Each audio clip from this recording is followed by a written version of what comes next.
Hello and welcome back to On the Esky on this beautiful Sunday afternoon for us boys. We've got the whole crew here today. Jimmy the China Man, Tony the Italian Nose and Steam the Ginger Ninja. Hey, how are you? How you boys been this week? Yeah, not too bad. It's Yeah, been doing well. lovely for me to see the summer of cricket back in action. Yes, We'll get stuck very into exciting. that. Yeah, it's a nice time of the year, leading up to Christmas and plenty of sport to get through. Yeah, definitely. And of course, myself, Sean. This is an Australian sports podcast where we cover all the sports from around the world, the big stories from the last 8-9 days since the last one. about 9 days, I think. Yeah. So there's a lot to cover. Besides the cricket, we'll go through the NRL, AFL and NBA player movements, as well as the NFL and everything that's happening there from last week and this week. Then we've got, as we said before, cricket, F1, as well, then some MMA and boxing news, followed by a little bit of soccer, rugby, and of course golf. I think we'll kick off though with the NFL this week.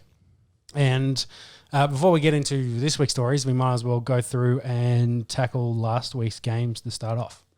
The week that was. The week that was, yes. So James, what was the first game?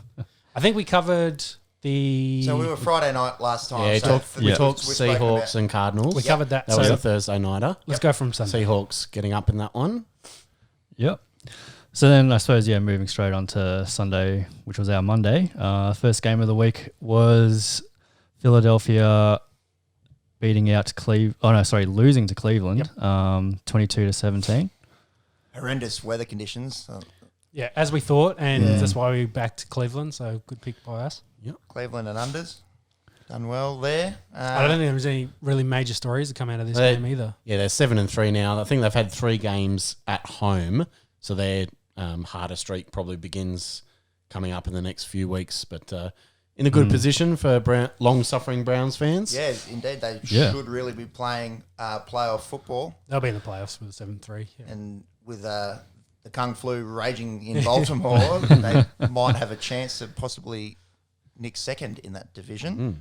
Nick Chubb had 114 on the ground. Baker pretty quiet really Just back the running backs. Yeah, So exactly. that's He the had game plan. over 200 yards, but no touchdowns. 12 of 22. I think they were playing to the conditions there. A little bit of talk out of Philadelphia. I think the fans would possibly getting on the Jalen Hurts bandwagon. Ooh, interesting. I've seen a little bit of a call for him. Wentz leads the league in interceptions. I was going to ask how many picks he have in this game. He had 2 in this game. I think one got pretty standard, returned dude. for a TD. Yeah, I think there was a pick 6 for the Browns.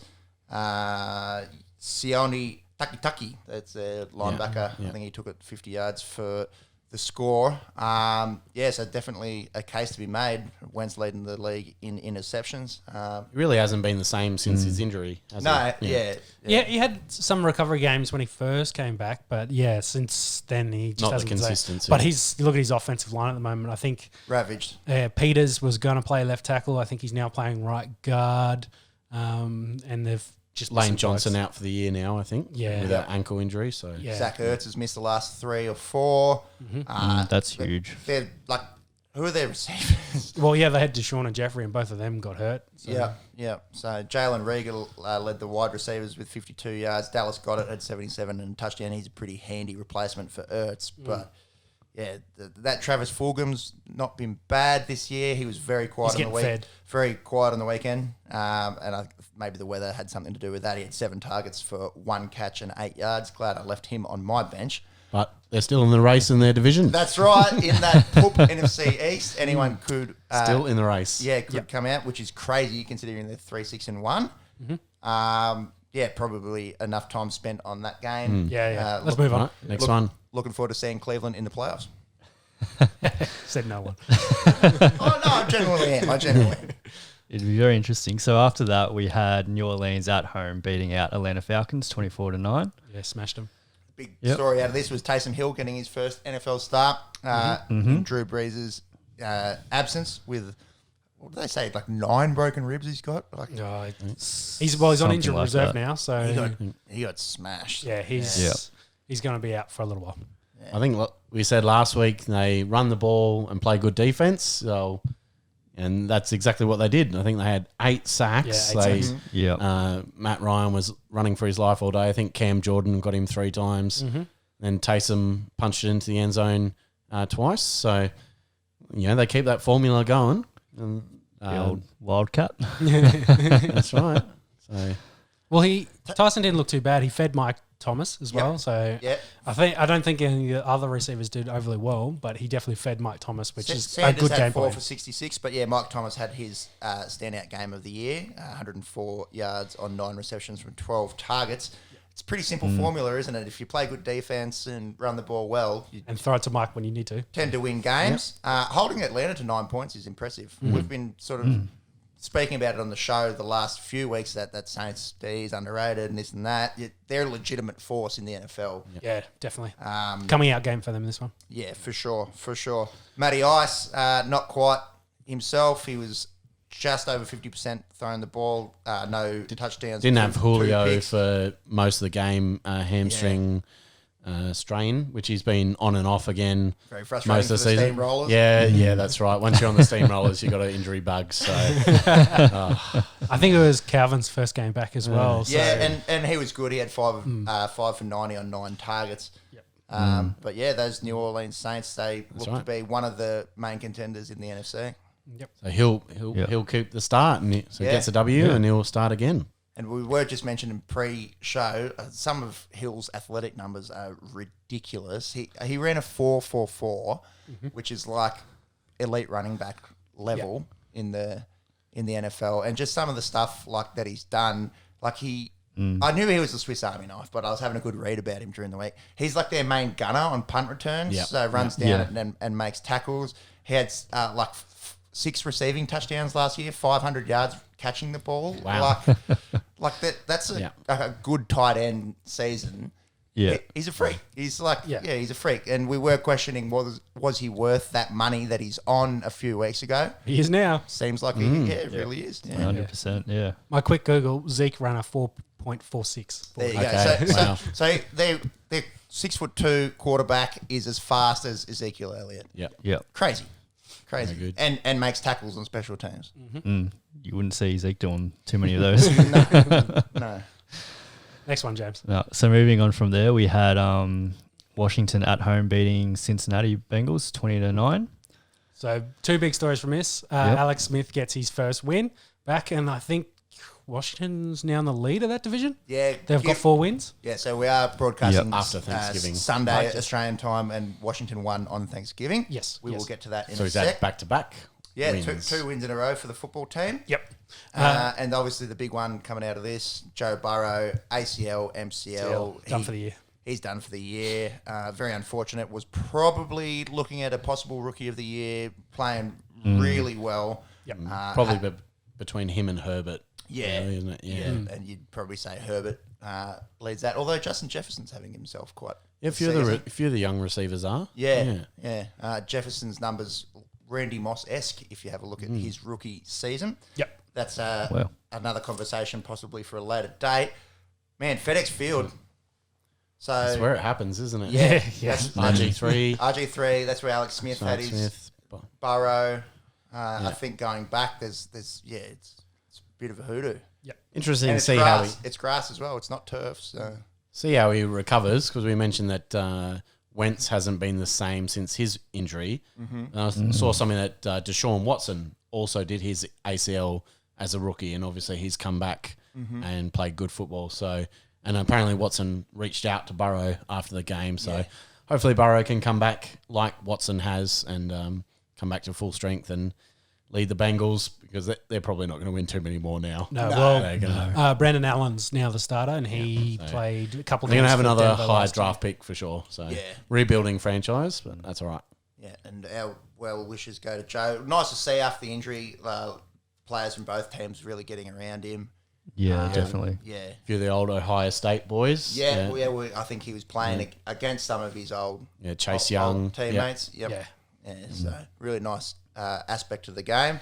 It is a crazy physical, testosterone-filled, aggressive game, but when stuff like that happens, it is really nice to see that out of the players. Keep it rolling, James. Yep. So after that, we had Carolina at home beating out Detroit 20-0. Yeah. Lions fans, man. Oh. Well, did you see the news? I think it was this morning. So it was this morning. Yeah, Yep. Patricia and Bob Quinn, the GM, gone. I did not see that, so that happened this morning, did it? Yeah. After again after Thanksgiving, another loss. Lions coach goes.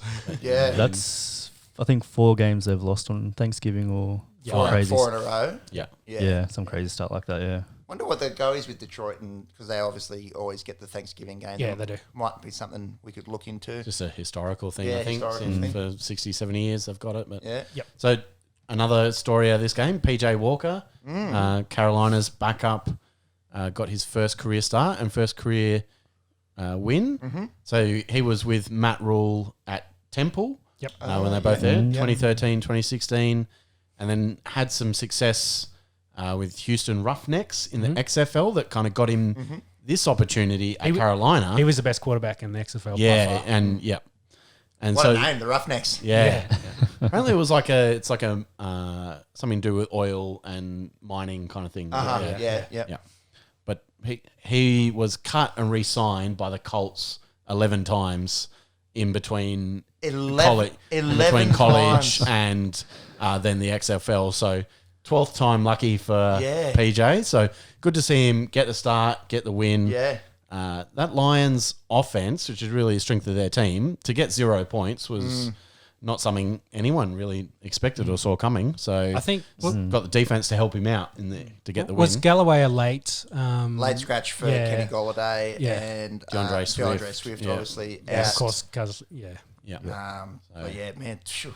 So I don't know, is Lions. Teddy, is he close to, because Yeah. apparently he was very close to playing Well, and they just kind of wanted to protect him from himself. Yeah, I heard it was a last minute Short week as well. So So- Teddy might get another game. He might be back this week. But Philip might be going for 13. You got to admire someone's determination. Yeah, and that's I right, would have yeah. pulled a pin at about 2, I reckon. yeah. So But it was really good to see that the two, so Tyson Hill and PJ Walker, step in, and they actually both played really, really well. So Yeah, yep. in their spots, so Got got some good capability Is there. to CMC build back this week as well, or unsure there? They keep floating it up and down. So I got Mike Davis in fantasy, so wishing Christian Let's all hope- the best let's with hope his he's back this recovery, week. but I really need a W in that league. yeah, Needs to make sure hopefully he gets he's back that this week. rehab done right. Yeah, indeed. Take all the time he needs. What was our next game there, Jimmy? Yeah, so the next game we had Pittsburgh at Jacksonville, beating Jacksonville 27-3 Yeah, Pretty much smashed it. as per script. yeah. as script. Yeah. Yeah, the only news coming out of that is Luton is going to be benched and Yeah. Glennon is going to get the start for this week Yep. So I saw for the Jags. That is. Mike Glennon lost his job to Mitch Trubisky Yep. at Chicago. And then He he lost his job to Foles. and then Foles loses it to Minshew last year. And then Minshew loses it to Luton. And then Glennon gets it back. So it's a QB carousel. an absolute carousel. An absolute carousel did between you- two clubs. Did you include Yeah. Glennon and Winston at the start of that? I think because Glennon was the starter. Glenn was there. at Tampa Bay. Yeah, yeah, and he yeah. had a good year, and then they drafted Winston the following. okay. That's right. Yeah, yeah, he did have that good year. Actually, He's bounced Mike Glennon. around a few Yeah. teams Yeah. now. Yeah. Big man, 6'7". Yeah. So- Yeah. Looks a bit different. The last time I remember, he had a full head of hair last time.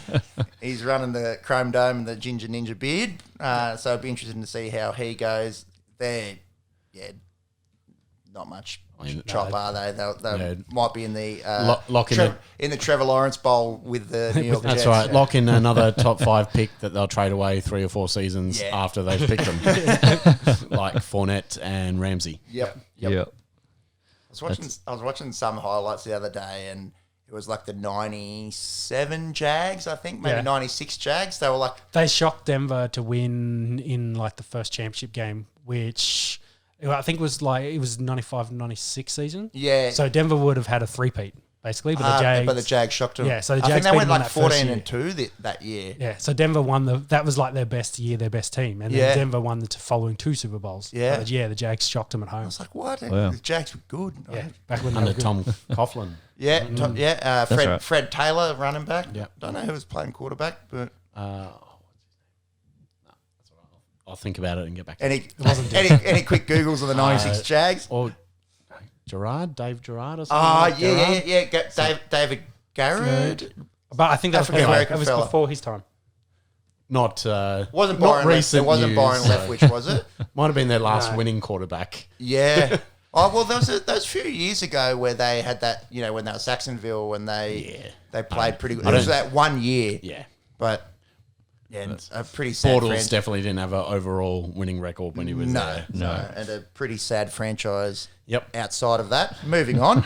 Yeah. So moving on, we had Baltimore at home losing to Tennessee 30-24 in overtime. Time. Yeah. Good game. Yeah. Yeah. Good Henry game has this a one. big Yeah. rushing touchdown to seal it and win the game. But yeah, was it wet in this game? I don't think No, so. I don't think so. No. It might have been a bit cold, but I don't think it was wet. Des actually played a little bit better in this game. I think He got had a little bit got of some few catches. receptions. Yeah. The Raven, Yeah. we said last week, I think whoever got out early, they're both good front running teams, but I think Ravens got 11 up and They did. Titans chased them down. Yeah, So very unusual for them to blow yeah, a lead certainly. like that. And Lamar just not looking like the MVP he was last year. he's infected now. Well, that's true. Well, yeah. Well, half their team's infected. But we'll get to the run. We'll have a look at that in the preview. But Yes. do you reckon the Titans can go far postseason? Their offense can carry them. The defense, I don't think, is as good as it was last year. So I'm not No. sure they can go as far as they did. I think they've got a better record this time last year than they did, or this time This year, yeah, than they than did last year. Yeah. So when no one, they snuck in the 6th seed or something, no one thought they were anything, and Yeah, and obviously had went out and got beat all the way- Baltimore all the way to the championship and game and New England. yeah, Yeah, yeah. but New England.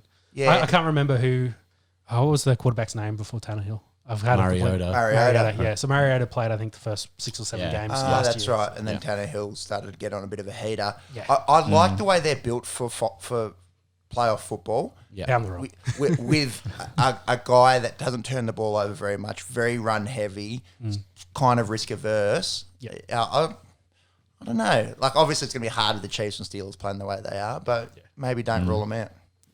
Yeah. They do have a pretty easy-ish schedule. yeah. Yeah. Well, I think they've got a big game. We'll talk about it in a bit. Coming up against the Colts this week, Yeah. which Yeah. obviously Who are very also- important for yeah, their getting- divisional getting better. standings. Yeah, second time in 3 weeks, I think they're playing them. That's right. Yep. That's right. And the Colts got the wood over them a few weeks ago on Thursday Night Football. Yep. That's true. So after that game, we had Houston at home beating out New England 27-20. How you feel, Mickey? They, it was feeling good for a few weeks, but then obviously, no, I think obviously missing a lot of the defense was really the strength of the team last year, and just not many of those same players come back. And Deshaun Watson, if you don't get a pass rush on him, he's too good. Yeah, So, and that's really like the linebacking core either left to other teams or sat out because of COVID. So there are really no like pass rushes in New England. So that's where I'd really like to see them invest some draft capital in the coming year. But Who's on their D line these days? They got that Lawrence guy. It's a very good question. Yeah, Yeah, he plays. Yeah, so Lawrence guy, he plays he's kinda- tackle and he's not Oh bad. yeah, he's in the interior. Who I plays think on their the- leading who plays on the sack edge? is Chase Winovich. Yeah. Second or third year guy out of Michigan, but Yeah. he's about 4 sacks or something to lead the team. it's so not big numbers. Yeah, and then Hightower's sitting out. yeah. They lost Van Noy to Lost Van Noy, to lost the Dolphins, Collins. lost Collins. another line, Bentley, I think was another linebacker. Juwan Bentley, that yeah. went to the Finns as well. So The McCourty yeah. brothers both playing. yeah, so the So second the secondary's pretty good. yeah, but obviously they're not getting any help from the front end guys. yeah, and you can only cover for so no long. pressure on the quarterback. Yeah. So like Cam had over 300 yards passing kind of thing. I think JJ Watt swatted about 4 balls down, so he was back in JJ form. Swat. Yeah, so probably a bit higher scoring and than might have expected. And Yeah. Houston defended against the run reasonably well. Yeah, 86 so- rushing yards given up.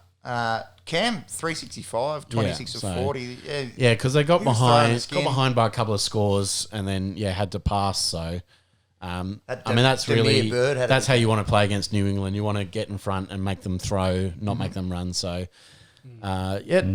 Texans too good. Yeah. really had a lot of yards, and I think Will Fuller had a massive game for them. So probably two teams we wouldn't expect to have any playoff implication. No, not at this stage. No. The only news I think out of the Texans was they let Kenny Stills go. So really? Yeah. mutual decision because he just wasn't getting any ball, and they've got a kind of a deep receiving core there at the moment. So possible landing spots of course include New England and Baltimore. They've always talked about, and the Packers. There you go. Okay, number 2 guy in Green Bay, but Baltimore kind of like Hollywood Brown's been doing nothing. Yeah. I don't think he had a catch on the weekend. I think it's more a quarterback problem. Thing, yeah. His Des looked good and he's getting the ball, but yeah, I think all three of those receiving cores are probably lacking a little bit of extra talent. Yep. Some veteran talent, definitely. Yeah, for sure. And Kenny Stills had a few good years there in Miami and New Orleans before that. Yeah, he's bounced around a bit now, hasn't he? Yeah, he'd be a good pickup for any of those teams. What was our next game there, Jim? Yep. So after that, we had Denver at home beating Miami 20-13. Let's go, boys. No one picked them, but you. Denver defense showed up. Yeah. Oh, they played good D. Considering their injuries that we've spoken about before. Really their second string defensive line played pretty well. Chubb and Reed probably had their best games of the year. Really get off to a that great game playing from Vic very much too. Rookie quarterback, let's not give him any time. Their left tackle, I think, was a rookie. He was starting his first game.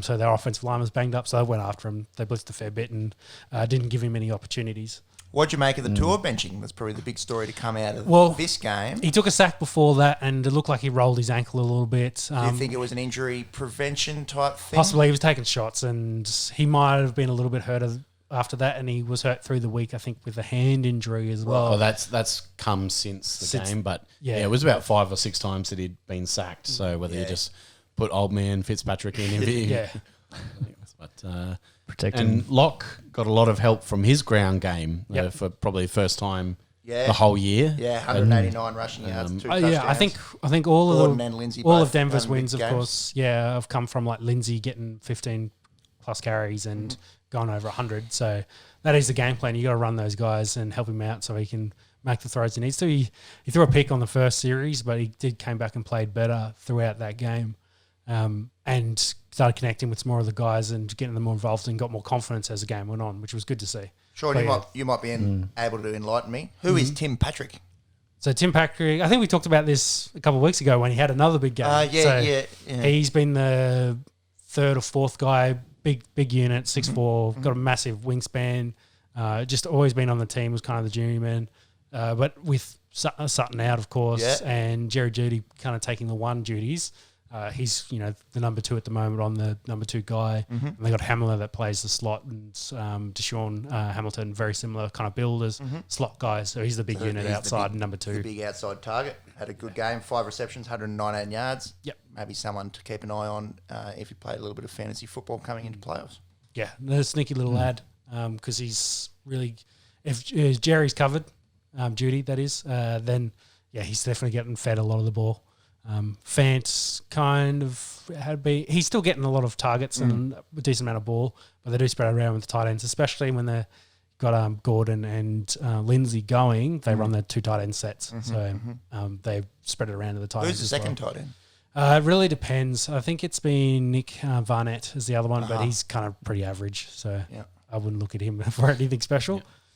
He seems to be getting more game time than he should be, but I think Denver's lost 2 other tight ends to injury, so Button and Big O are both out. Yep. I'm not going to even try to say Big O's name. You guys can look up Albert's name later. It's massive. Call him Big O. Yeah. So sometimes those guys that don't get big passing or receiving numbers as a tight end are good blockers, and they're in there for a reason. Nick Boyle comes to mind from Baltimore. They often play 2 tight end set with him. Rarely puts up big receiving numbers, but just sort of play him as an extra O lineman. Yeah. So I said it last week. They could possibly sneak this game. They had to play a complete game. The defensive had to play well, and we hit all those things. So very good. This week, maybe not so much, but we'll talk about that when we get to it. Righto. What was our next game there, Jim? Yeah, so moving on after that game, we had LA Chargers at home beating out the New York Jets 34-28. Yeah. Jets probably pressured the Chargers a little bit more than you would have expected. Yeah, Don't definitely want put to up give some up points. 28 points to the Jets. No. Well, they did the same to the Patriots the week before, putting up 27. Yeah, So shut up. Patriots still won. Yeah.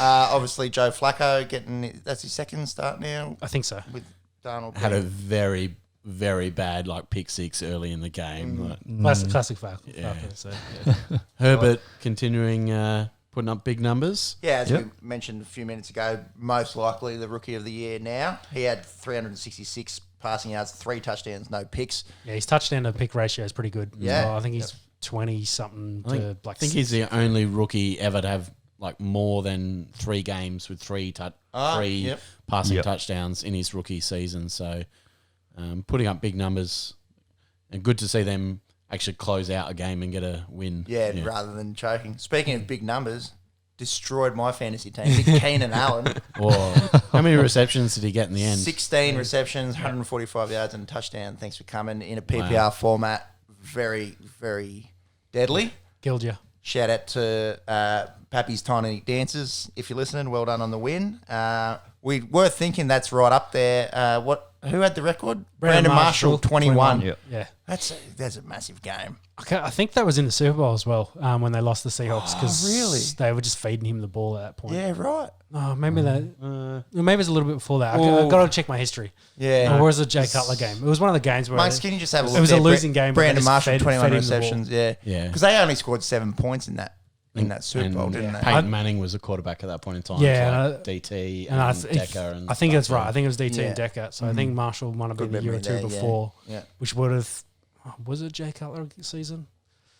I have to think about that. We'll get that up shortly. Anyway. But obviously 16 receptions in the game is massive. Yeah, I think Marvin Harrison had the Had it record. for 18, what did you say? Yeah, 18 I think it Yeah. was. So- He had it for quite a while. So Allen up there amongst some of the best games in terms of receptions ever in the NFL. Yeah. But I wanted to finish off and still the head coach for the New York Jets. He's still fucking there. Keeps the streak. What are they 0-10 now? They're 0-10. Yeah. Patricia's got to be looking across and be like, Hey. if I just got fired. Yeah. I've won some games this year. Yeah. Come on, guys. So it was in 13th of December 2009 against the Colts. With Cutler. Targeted 28 times. 28 My goodness. targets. Yeah. 21 receptions for 200 yards, 2 touchdowns. Yeah. Jeez. Who was the quarterback? Was it Cutler? It I think would that have makes been sense. in 09, I think I so. haven't got that here. unless it was Tebow. No, it's before 'cause his time. it was him or Orton, but I think that trade happened the following year. Probably cut. Jake Oh, Plummer? Shit. No, Plummer was I think he retired might by have been retired, but it's not a bad shout there. because he retired in the 07 season. Right. Okay. So I'm pretty sure That's it's probably- Cutler. Yeah. I've got the Jets. Well, they kind of were a pair that kind of followed around each Yeah, other when they yeah. Denver and Chicago and Yeah. Pals. yeah. Kyle Orton, Chris Sims. Hard to Yeah, maybe it was. Yeah, okay, that makes sense. Because Yeah. I think that was the first year of McDaniels, and he traded Cutler to the Bears for Orton. So it was, Right. Orton was Right. quarterback. There you go. Yeah. I've got the Jets run home here. They play Miami and Las Vegas at home. Lose both those games. Keep going. You'd think so. Like Las Vegas we'll get to in a sec. They're looking not too bad. Then at Seattle, at Los Angeles Rams. Don't see them winning them. Nope. Versus Cleveland at home. Nah. Cleveland has run the ball down their throats. At New England. Whoa. I think we said it last week. The only one they could possibly win is against New England at the end of the year, where they might be playing. With that run home, They might have Steeden playing quarterback by then just to see what he's got. the best record they get is 1-15, I think. Yeah.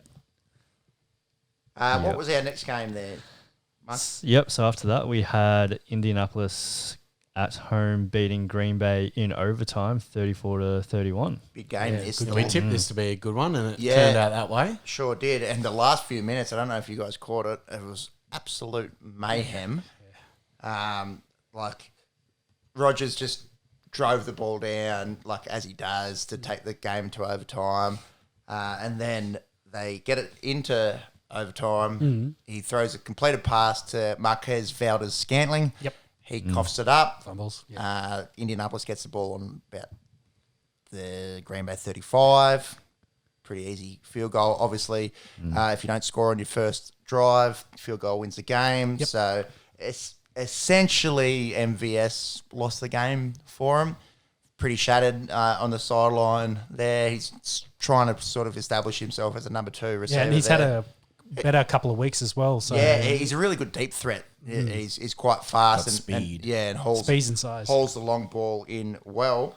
The Colts moved to 7-3. They are looking like a pretty good football team. I think they're for real. Yeah. Well rounded. That defense is good at a couple of levels. Buckner on the D line, Leonard patrolling the middle and the linebackers. So That Malik Hooker's pretty good in the secondary. Their defense is good. Yeah, like first we've spoken about it before, but I think that's where their defensive coordinator Matt Eberflus or something is now saying that he could be the next. When the head coaching carousel comes around at the end of the year, his name will be in the mix for sure with the job that he's done in Indianapolis. Because a couple of years ago they were terrible. Oh, weren't they? Yeah. So he's that's right. When Frank Reich and Eberflus arrived at the same time and have definitely turned them around. And you look at guys like, Darius Leonard, DeForest Buckner, and Malik Hooker, not really big name guys. Like, obviously playing much better than their name suggests. So, obviously, the coaching, you'd think, has a bit of an impact there. Green Bay go to 7-3. Didn't really play too bad. I think the Green Bay's problem is their defense.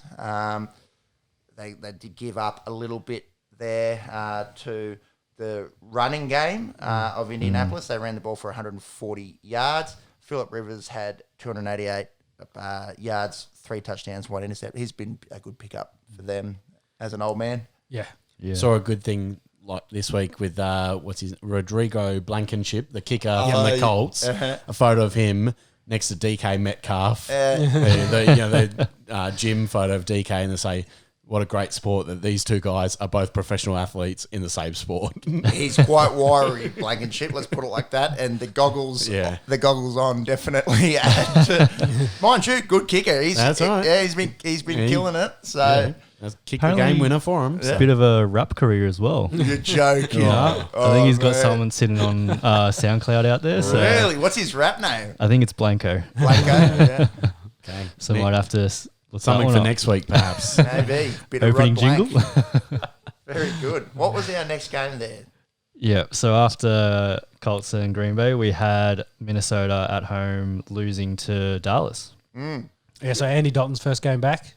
So they definitely looked better in this one against Minnesota. The Red Rifle? Yeah, they ran Dalvin Cook as much as they could, but I think it was the Dallas ground game got going. yeah, Zeke had his best game in a while. Yeah, I think his first 100-yard game for the season. You see CeeDee Lamb's twisting acrobatic TD catch. And then Thielen followed it up as well with one that was nearly as nice. That's CD. That's close to the catch of the season for me. Like he catches it like he's parallel with the ground. Yeah, he's much. fallen and it's backwards. Like he's spun right around. And He's fallen backwards. And it's over not like his he's shoulder. the corner is right on him as well. laid all over him. It's a good grab. Dallas get the cash in that. They're 3-8 and still alive in that NFC East, which is beyond me. We will cover their Thanksgiving game in a sec. A little bit of an upset for the Vikes there. They go to 4-6. They were streaking a bit, so that's set them back. Yeah. We all picked the think Vikes they to kinda- win. Well, they were 1-5, weren't they? So they had won 3 before that. We were kind of flagging them maybe as a playoff contender. Pretty hard from 4-6. That probably stops it. Yeah, definitely. Yeah. They had to win this game, and they tried their best to ride Cook as much as they could, but yeah, they just couldn't get it over the Dallas. Defense couldn't make the stops to help them out. Not obviously. the same Minnesota Vikings defense that they've had. Danielle last couple Hunter of years, injured, and they're just not quite that nasty, stingy defense. Their line's we've just seen. not like what it was. Correct. Next month. So after that, we had Las Vegas Raiders at home losing to Kansas City in a pretty high scoring 35-31. Pretty close to game of the round. Yeah. Yeah. I think I was the only one that backed the Raiders, and I was getting pretty close. But Yeah. they took the lead with a minute 40 left, and it was like that's a minute 40 too much for Patrick Mahomes. Mahomes Yeah. did Mahomes things on that last drive. Very sexy football. I think I took the Raiders with the line, which was 7.5, and they were 90 seconds away from winning that game. Went Much close. improved Las Vegas Raiders. They look like a good team. Yeah. Derek Yeah. Carr he's putting up some reasonable numbers now, not turning the ball over very much. He had 3 touchdowns and a pick for 275 on that game. Josh Jacobs looking quite nice, and their offense obviously pretty hard to contain Kansas City's defense. On the game winner to Kelsey, social distancing going on there. Kelsey had a paddock to himself, and you're like, that's Travis Kelsey. Like how? Oh man, like I don't think there was anyone within 20 square meters. Is that more maybe? That's what, Yeah. 4 by 5 No. meters. It was bigger than that. Like, so, you didn't have to be Patrick Mahomes to make that. Yeah. Make that throw, did Yeah. you? That was I could have thrown a duck up there and Travis Kelsey might have come down with it. It happens a bit for Kelsey though, but I think it's because they do the numbers. Like you start with Hill and then you Hardman, and then you work your way through and you cover off all the receivers. And then he may have a linebacker on him, and then he's going to win that most of the time. And that offense, he had all day to throw that ball. Yeah, So kudos to that Kansas City offensive line. I mean, they're the only ones. They pushed Kansas City twice now. Obviously, they won the first game, and then they've pushed very tight in this game. And I think Mahomes has 2 picks on the year, and Both they've against the Raiders, come against the Las Vegas Raiders. So if you're the Raiders, you definitely walk away from this knowing that, hey, if we meet you again in the playoffs, we can definitely compete with these Definitely. guys. For sure. Yep. So there's a possibility, hey, we beat them once. We went really close the second time. We can definitely, compete against these guys. Tell you what else is not fun. When you go up against Keenan Allen, and then the bloke that you're playing also has Tyreek Hill and Travis Kelsey. Yes. Kelsey had 8 for 127. Hill had 11 for 102. Doesn't matter how many you put up on your side. I think he had 135. There's some tasty numbers. 135 points in fantasy, lost by about 40. So that wasn't much fun. Shout out to you, Chris Pappas, if you're listening. That brings us to Monday Night Football. Yep, Monday Night Football. So last game for the round. So we had Tampa Bay at home losing to Los Angeles Rams 27-24. How is it being a Bucks fan, Monkey? They look like the best team in the world against Green Bay. Hot, cold. They're Katy Perry. They're hot and they're cold. They're yes and they're no. That Green Bay game, they looked unreal. They look like shit against the Saints. They go out. They had to bounce back. Yeah. They flogged someone 2 weeks ago. Carolina. And it was a clinic. And then the Rams are an improved team, but obviously They're sneaky good at the moment. don't come away with the W there. Yeah, Rams improved to 7-3 in that stacked NFC West. Yeah. They've got a good defense, and Goff's just doing enough at this point. So, they could go anywhere really. Did you They catch the definitely whole got game, Monks? Or No, I didn't. Or bits of it? I didn't. Yeah. I don't know. It all hinges on defense. Yeah. So Goff putting up 376 yards. Yeah. You're never going to really win when you're against those type of numbers. Did Bucks get much of a running game? Because I think we said the week before they had 4 rushing attempts. And they backed up. Jones had that 98 yarder or something. So they flipped it. Did they get much of a rushing? As a team, 18 attempts, 42 yards. Yeah, so got nothing on the ground. What did Brady do in this as well? Brady looked a little bit old in this game from what I saw. He had 26 of 48, 216 yards, 2 touchdowns, 2 picks. Yeah, should have been better in this. Yeah, not the greatest numbers. I hate to slander a goat, but that age is starting to show. Really struggled on a few of the longer passing attempps. Yeah, and props to the Rams defense as well. Yeah, and when he was putting up the ridiculous numbers that he did 3-4 years ago to 20 years ago, his accuracy was one of his big things, and obviously that's his timing as well slipped a little bit. Unbelievable to see a guy still playing at his age at an elite level. Need that multi-dimensional attack though. If the defense just knows every time it's going to be a pass, pass rushes, tee off. Yeah, you got Jalen Ramsey out there taking one of the. Obviously, need a bit of ground attack help, and not when they win, they seem to be getting it. When they lose, the ground attack doesn't really seem to be get going. And we've beaten it to death, and the receiving core for the Bucks possibly being the best ever. They all had big target share. Brown had 13 targets, Godwin 10, Evans 9. So tried to get the ball out to him 30 odd times and just didn't do a whole lot with it. No. I think, Michael, you're all over it here. If they can run the ball effectively and play good defense, they'll be a team to watch out for. If they don't, then the weekend happens. So the final story to come out of this game was Tom Brady didn't shake Goff's hand after the game. So Jared Goff was in halfway looking for Tom, and Tom was already heading This is the second time that Tom's done this. So he did that to Foles as Foles. well. And I think he came out during the week and said, I only really shake hands of guys that I know, like Rodgers, etc., or guys I have relationships with. So he's trying to disrespect him. As a quarterback, you go shake the other quarterback's hand. Like, it's the big photo Yeah. opportunity. They're all waiting for it. Yeah. And, it doesn't look good on him when they're at halfway looking for him and he's not there and he's running off. Yeah. Looks like he's having a sook running off to the locker room. Indeed. So he's kind of, they've picked up on it a bit more this year, but I think they found other going back. other instances. He didn't shake, I think, of any of the Super Bowl losses. I don't think he shook any of their hands. Maybe Eli, because he had a bit of a relationship with the Mannings. But don't want to say sore loser, but it's strange coming from a culture over here where cricket, you shake everyone's hand. Aussie rules, you shake everyone's hand. Bloody soccer, you shake everyone's hand. Even if you had a bad game. Obviously, you can't do that in the NFL given the number of players on each side, but it is tradition that the quarterbacks shake hands at the end of the game, and it doesn't look the best on TB12. Again, hate to slander a goat. Maybe he's got his reasons. Maybe his little bladder's he's so old he's got to duck out and go. He can't hold it anymore. Well, I was thinking, he's taking his age. Maybe he's worried about COVID, so that's why he's not shaking hands. That would have been a better excuse. Again, something, I don't have something to consider. I think that's probably enough of our insights on that. Also, another story out of this game: the first all-African American officiating crew. Yes. Right. Yep. So we have two side judges. And all eight. The whole crew. The whole crew. Everyone. The whole crew. So it's the first time that's ever happened. So another impressive stat. And actually, it did remind me of another story out of this. I think AQ Shipley. I was just about to mention that. McAfee's mate, who's the centre for Tampa. He was the backup centre. He started the last couple games. Yeah, he's done a neck injury. He's 34, and I think that might be him done. Yeah, he's retired. Oh, they have official. Yeah, I know he had neck. They were going in for neck surgery. I'm not sure if it's official, but he's will be retiring. It looks looks like they're pushing him, saying like this is pretty bad. Neck injury. Like you don't want to be out there. All the best out to AJ Shipley. You don't want to mess with anything that's spinal. Yeah. No.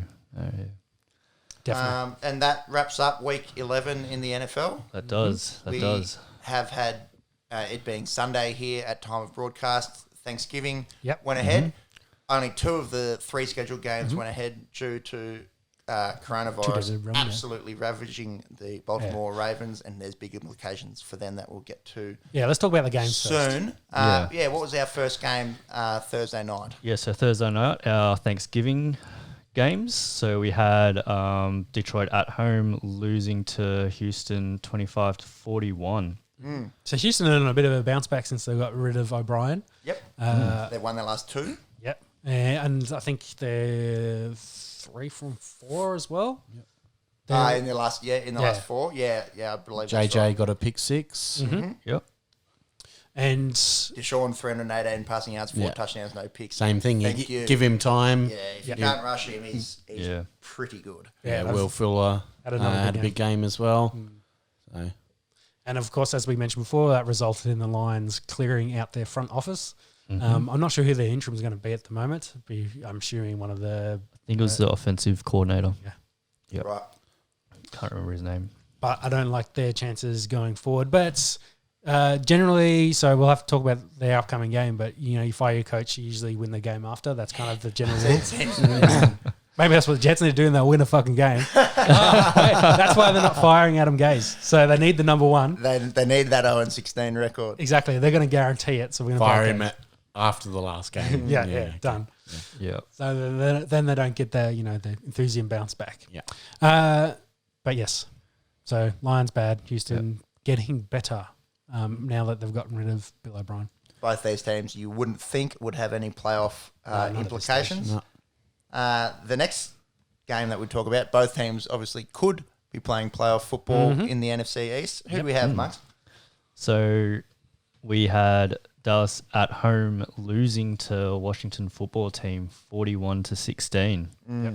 And Dallas... Sorry, I was just going to say Dallas, I think, lost both their left tackle and right tackle in this game. Jeez. So Zach Martin, I think, was from right guard to right tackle. He was the worst one, so I think he might be done for a little while. I think the left tackle went out and then came back and then went out again, but I haven't heard anything more on him. But their offensive line's pretty banged up, and it didn't help. Zeke did nothing. Andy Dalton had no time. He very much targeted Amari Cooper in this, but he was well covered, and the Washington defensive line, all first-round picks, really got after him and it really got stuck in. I mean, we've been saying it all year that the defense has been pretty sneaky good. That front seven especially. Chase Young, probably a pretty good candidate for Rookie Defensive Player of the Year. Got a sack in this game. I think that Antoine Winfield from the Bucks has had himself a real nice year. Patrick Queen, I think the linebacker from the Ravens, but Chase Young looking fairly good. What did they get here? Yeah, so I think the story of this game for Washington... Three sacks and 6 tackles for losses. So Washington very much just pounded the ball down Dallas's throat. And 3 TDs to Gibson. Had a really big day. JD, is it McKissick? JD McKissick. Had less involvement than he had in previous weeks. He's actually been getting pretty involved in the passing game the last few weeks. I think he leads running backs for receptions. At the moment, might do. Or maybe Kamara is just ahead of him. Probably. Kamara. But he was averaging about 10 catches a game at the moment. So coming in, but I think he only had 2. Alex Smith hates a check down. 2 for 21. Exactly. Yeah. Just kept feeding Gibson. I think this was, again, to the dismay, was a pretty close game until about midway through the Jalen Smith got a pick and was returning it, and McLaurin chased him down and got him down on about the 2 or something like that. Very close. DK-esque. Yeah, and then Dallas couldn't punch it in from with only 2 yards out, and after that, the football team ran away with it. And you think, if he'd managed to get the return all the way into the end zone, they punch it in, maybe a different game. It would have been tied up, or Dallas goes ahead. Could have been different, bit more momentum to Dallas. But so the football team put up 21 unanswered points in the fourth quarter. So I think the very next series they tried the fake punt. That was horrendous. On like a 4 and 10, and it just didn't materialise, and they lost a yard. So they turned it over on like their 30, and then Gibson scores on the next play. And then they scored 2 touchdowns straight after that. So. Defense got a pick 6, Montez Sweat. So buried them. Went south quickly for the Cowboys in the fourth quarter. What about both those chase downs from wide receivers? The defense has gone out and makes the stop. That's fires them up. A huge turnaround. Yeah, it fires up the defense, and obviously you're saving yourself 7 points. That's obviously that you got to commend the defense for making the stop, but also the wide receiver. McLaurin and Metcalf for those pretty amazing chase downs. Definitely. Yeah, of course it'll G their guys up. Washington football team in first place in the NFC East. At the moment, they've 4-7. They swept the Cowboys in the season, so I think that's the first time they've done that in quite a number of years. Yeah, you'd think so. And they still have games in hand against the Eagles and Giants, I believe. Yeah, I think they showed something during this game. I think from the last 16 odd years, they've had a different winner of this division. Yeah. So no one's gone back to back. No one's gone back to back. It goes Eagles, Dallas, then Washington, and then they're just like it's and then of course the Giants get thrown in there as well. So it just bounced. They haven't been a consistent winner of that division in the last 16 years. Yeah. So Eagles won it last year, so they won't win it this year. Based on that, yes. Put a line through them. I couldn't imagine Washington's won it for a few years. No, not probably since RG3's rookie season. I think they made the playoffs that year. I don't know if they were the division champs or did they win the year Alex Smith got hurt? They went 9-7 that year. I don't think they did. I think when Alex Smith got hurt, they were like 5-1. Yeah. Like they were going, and they finished. I think they were going 9-7. real nice, and then after he got hurt, I feel like hurt, it's flip flop between the Cowboys Eagles last year. It's a lot. They were a lot. Obviously, the Giants 2 Super Bowls in that 16 years. Yes. They would have won their divisions both times. Then they came. I think the first 2007 they came from. They were 5 or 6 seed. They were wild card. 9-7 or something. Yeah. Yes, finished 9-7 and snuck in. There you go. Anyway, so they're the 2 Thanksgiving games because, of course, the third one got rescheduled. Yeah, so I guess we should probably talk about that now. the Rona. So they've time of broadcast, Sunday afternoon Australian time. They're going to play Tuesday night in the States, Wednesday morning our time. Baltimore Steelers. Baltimore Steelers. So it was moved we're talking twice. It about. went to Monday. Now it's Tuesday. I think they had the big bunch. They got positive. Then they had another bunch. Then Lamar, of course, tested positive. Yeah, so pretty much Lamar, Patrick Rickard, the fullback, The two running backs. Mark Ingram, J.K. Dobbins, Calais Campbell. Campbell, and a few others all out for Baltimore. It'd be pretty hard for them to field a respectable team. Yeah. So RG3's got to play? He's the backup. Yep. So you think as And long as he's Pittsburgh's gonna smoke these as long guys. as he's been keeping his distance from Lamar, he'd get the start. But And yeah, then I you think think they've got that Justice Hill and Gus Edwards will be the... you think it's a running pretty backs. big handicap to overcome isn't it? against a Steelers team 11 who's 10-0. Yeah, 10-0 Steelers and one of the best defenses in the NFL. If I was giving my tips, I would take Steelers with the line and unders in this game. Yeah. They're going to smoke them, definitely. So I think then the 49ers have a lot of Rona. They've closed their facility, and I think they've got to find another facility at the moment. I think the whole league, Monday, Yeah. Tuesday, if you don't have a game on one of those days, the whole league shut Shut down down. those 2 Yeah. days. Yeah. So And that's big. That came out this morning or Yeah, I late think so, yesterday. yeah. Is there any chance they do a playoff bubble? Don't think they can. So, this thing, if they don't do this Pittsburgh-Baltimore game as well, because it's going to be for, you'd think, playoff seed. So, so if they do miss this game, which is not out of the realm of possibility, then it almost guarantees there's going to be a week 18. So, Right. because they said that week 18, they've left that there to, if we need to play meaningful games. This, I think, is a meaningful game. Yep. It's going to matter for seed position, so they might have to play this week 18. Much to the dismay of the Steelers, who have already lost their bye. They had the extended bye because of their other Titans. Titans. Yep. I don't think they're happy about losing a couple of days and then having to back up the following. So they've shifted. But their it might Sunday actually game to work Monday. well for them, given they had their bye week 3 or something because of the corona. Going from week 3 to the end of the season with no bye, if this game gets cancelled, that gives the Steelers a mid-season bye opportunity to freshen up that they might not have had otherwise. So, I know James Conner actually tested positive for Rona as well. right. So that But came out, I also- think, this morning. Steelers, would you rather play Baltimore with Lamar with RG3? You want the game. You want the game to happen this week, don't you? So Yeah, for sure. Yeah. For sure. Uh, Big chance for RG3 to step up. He hasn't started obviously since Lamar. week 17, Oh, he so did when they 'cause- sat Lamar. because in that dead. they wrapped up number 1, and which was against Steelers, and RG3 won. Of course, Big Ben wasn't playing, so Right, yeah. Yep. they were down to their second or third quarterback. Third, I think it was so Mason Rudolph. Rudolph was concussion. I think, at that And he time. got hit on the head with the helmet by Miles Garrett. It'd be a big game. a for him. meaningful game for Obviously, RG3. Obviously, went pretty close to winning the MVP in his rookie season. Obviously, many years ago. If he could have a good showing again here, whilst Lamar's out, possible contract implications for him. Yeah. So I think I don't want to say I wrote it here as Thanksgiving has fucked the league because there was very much more the story that in the US with Thanksgiving. The amount of travel, they were showing the amount of planes that were in the air flying all over the country, and the whole of the country's covered because everyone's trying to move around and go see family, which I think was the cause in the Broncos one, and I think from a lot of the facilities because a lot of the support staff, the personnel, they had family, extended family, guys that they usually wouldn't have interacted with, and then they've come back and they've got COVID and they've gone, oh shit, what are we going to do?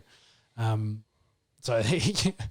I've written it there as that Thanksgiving is a holiday, great thing, but the idea of the amount of movement that's happened across the country and it's just spread out. bodes well for Christmas, New Year's in a month's time. Exactly. Oh, So Yeah. for the end of the What a nightmare season. over there. Yeah. if I'm the league, I'm now considering, well, if this has happened for Thanksgiving, what's going to happen at Christmas time? All over the late games around the Christmas time and then in the new year. This is my uneducated opinion.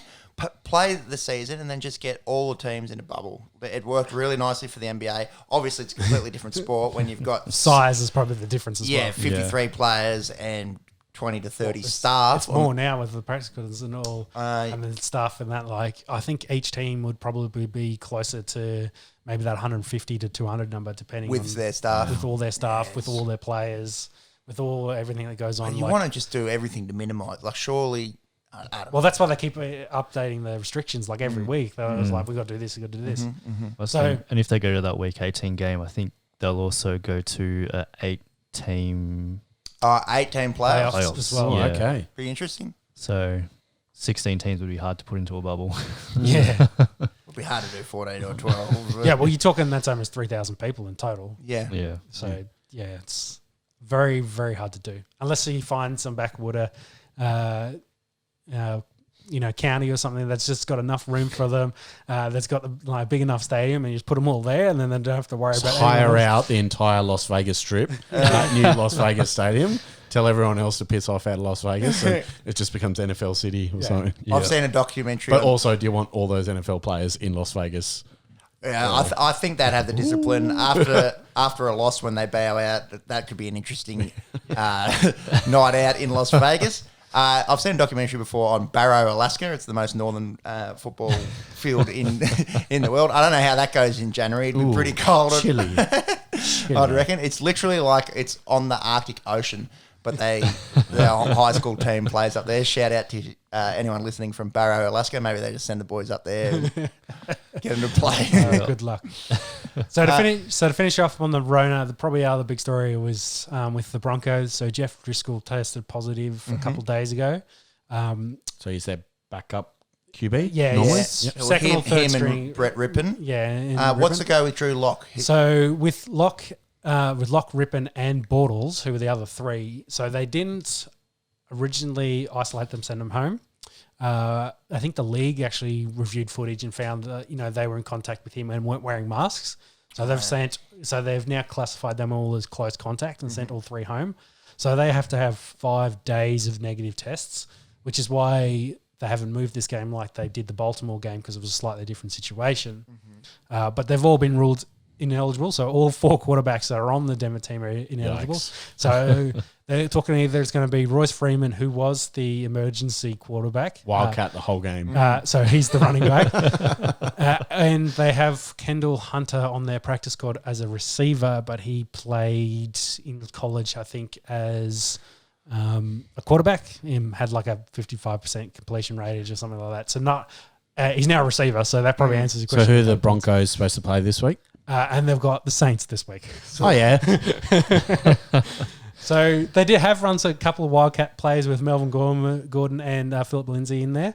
That whole game. might be the whole game. It might be some Tuggeranong Tornadoes I football guess. going out there. Yeah, very frustrated wide receivers there. So throw the damn ball. I mean, if you go 3 and out every series, I guess it's not that many snaps of the whole game. That's true. It's also really bad timing because it's today and the games, of course, are tomorrow. If they picked up like a veteran, like they go just get someone off the street that's floating around, Kaepernick. We'll just go pull Kaepernick off the street. He's got a quarantine for 24 hours. So he can't be... Only 24.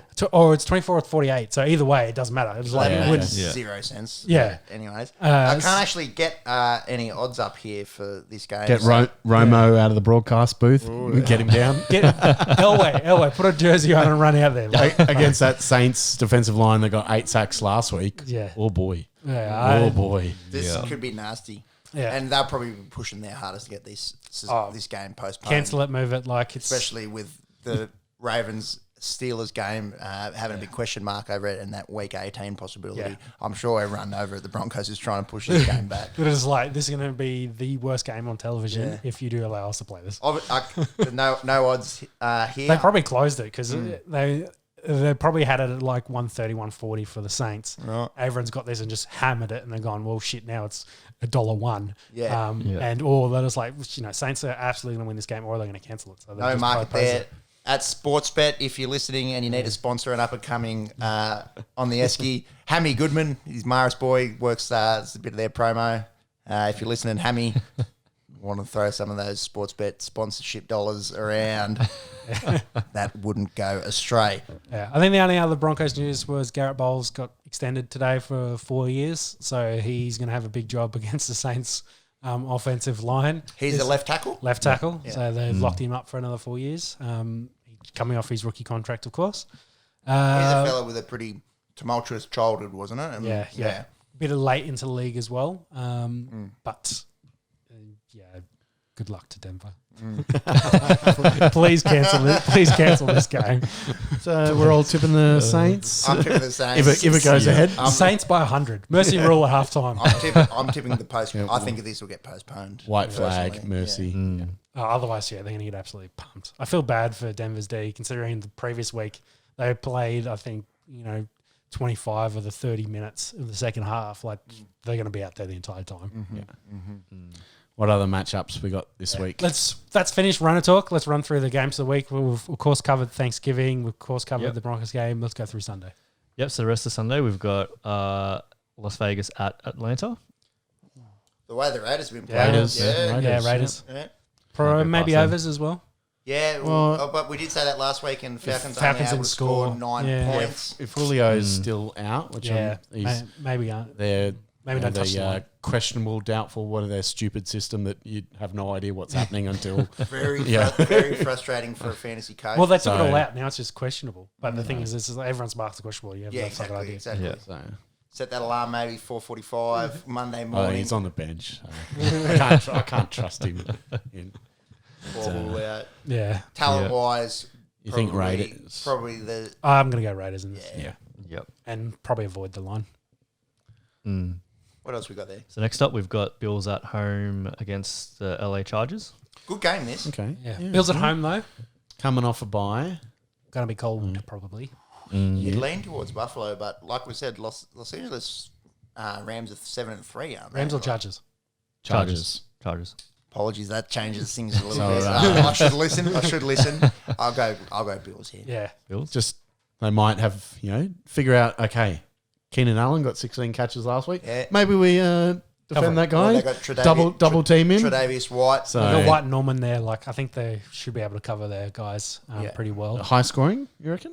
Maybe. I know John Brown went to IR today, so he's out for them. I'm not sure who. I think they got Beasley up there too. And Diggs. Cole Beasley and Diggs. So Diggs is leading the league in receiving. Yeah, Diggs is all right. I think Beasley hasn't been bad. I think he's dealing with concussion at the moment as well. Okay. So. Even after the bye, he's still. Yeah, I can't remember if he had concussion going into the bye, so I'm not sure if he's good or not. But I knew that was floating around out there. Still like the Bills at home. Oh, definitely. Yeah, me too. They need to get more out of their running attack's probably the main thing. Especially if it starts getting chilly. Yeah, if it gets snowy up there as well. This time of the year, you might expect a cold weather game there. Yep. So moving on from that, we've got Cincinnati at home to the New York Giants. So who's the Giants? Who's Burrow's replacement? So Brandon Allen, who played for Denver last year in a couple starts. Yeah. Not too bad. He's been a Cowboys backup, has he? Oh, possibly. But I think Giants. I think we said it the other week. They kind of in a little Found bit a of bit of their resurgence. mojo. Yeah. A bit, and against a backup quarterback. Yeah, I don't think the Bengals Probably favour the team. Although last week the backups got W's, so different backups. yes. Different quality. Yeah. Hard to pick this one. Obviously, the Giants have been a little Can't bit, imagine little bit loads better. of people tuning in to watch this one. No, a little bit of a toilet bowl, and Yeah, Giants unders. That's I'm not sure what the unders are. I might be able to pull them up shortly from our new prospective sponsor, Sportsbet. I think we're doing more for them than they're doing for us at the moment. But anyway, that's how these kind of relationships start. The Giants are $1.37, so Short. big favourites here.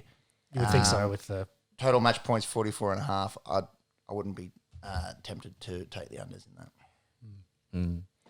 I would be tempted, I should say. yeah. I think that's like a 2010 game. Yeah. Yep. So moving on from that, we have the Indianapolis Colts at home to Tennessee Titans. Big one. Big game. Yeah, it's massive. Obviously, big divisional. Where is it? So I think the last one was Colts are at home. Is at Colts Lucas at Oil home. Stadium. Yep. Hard to pick.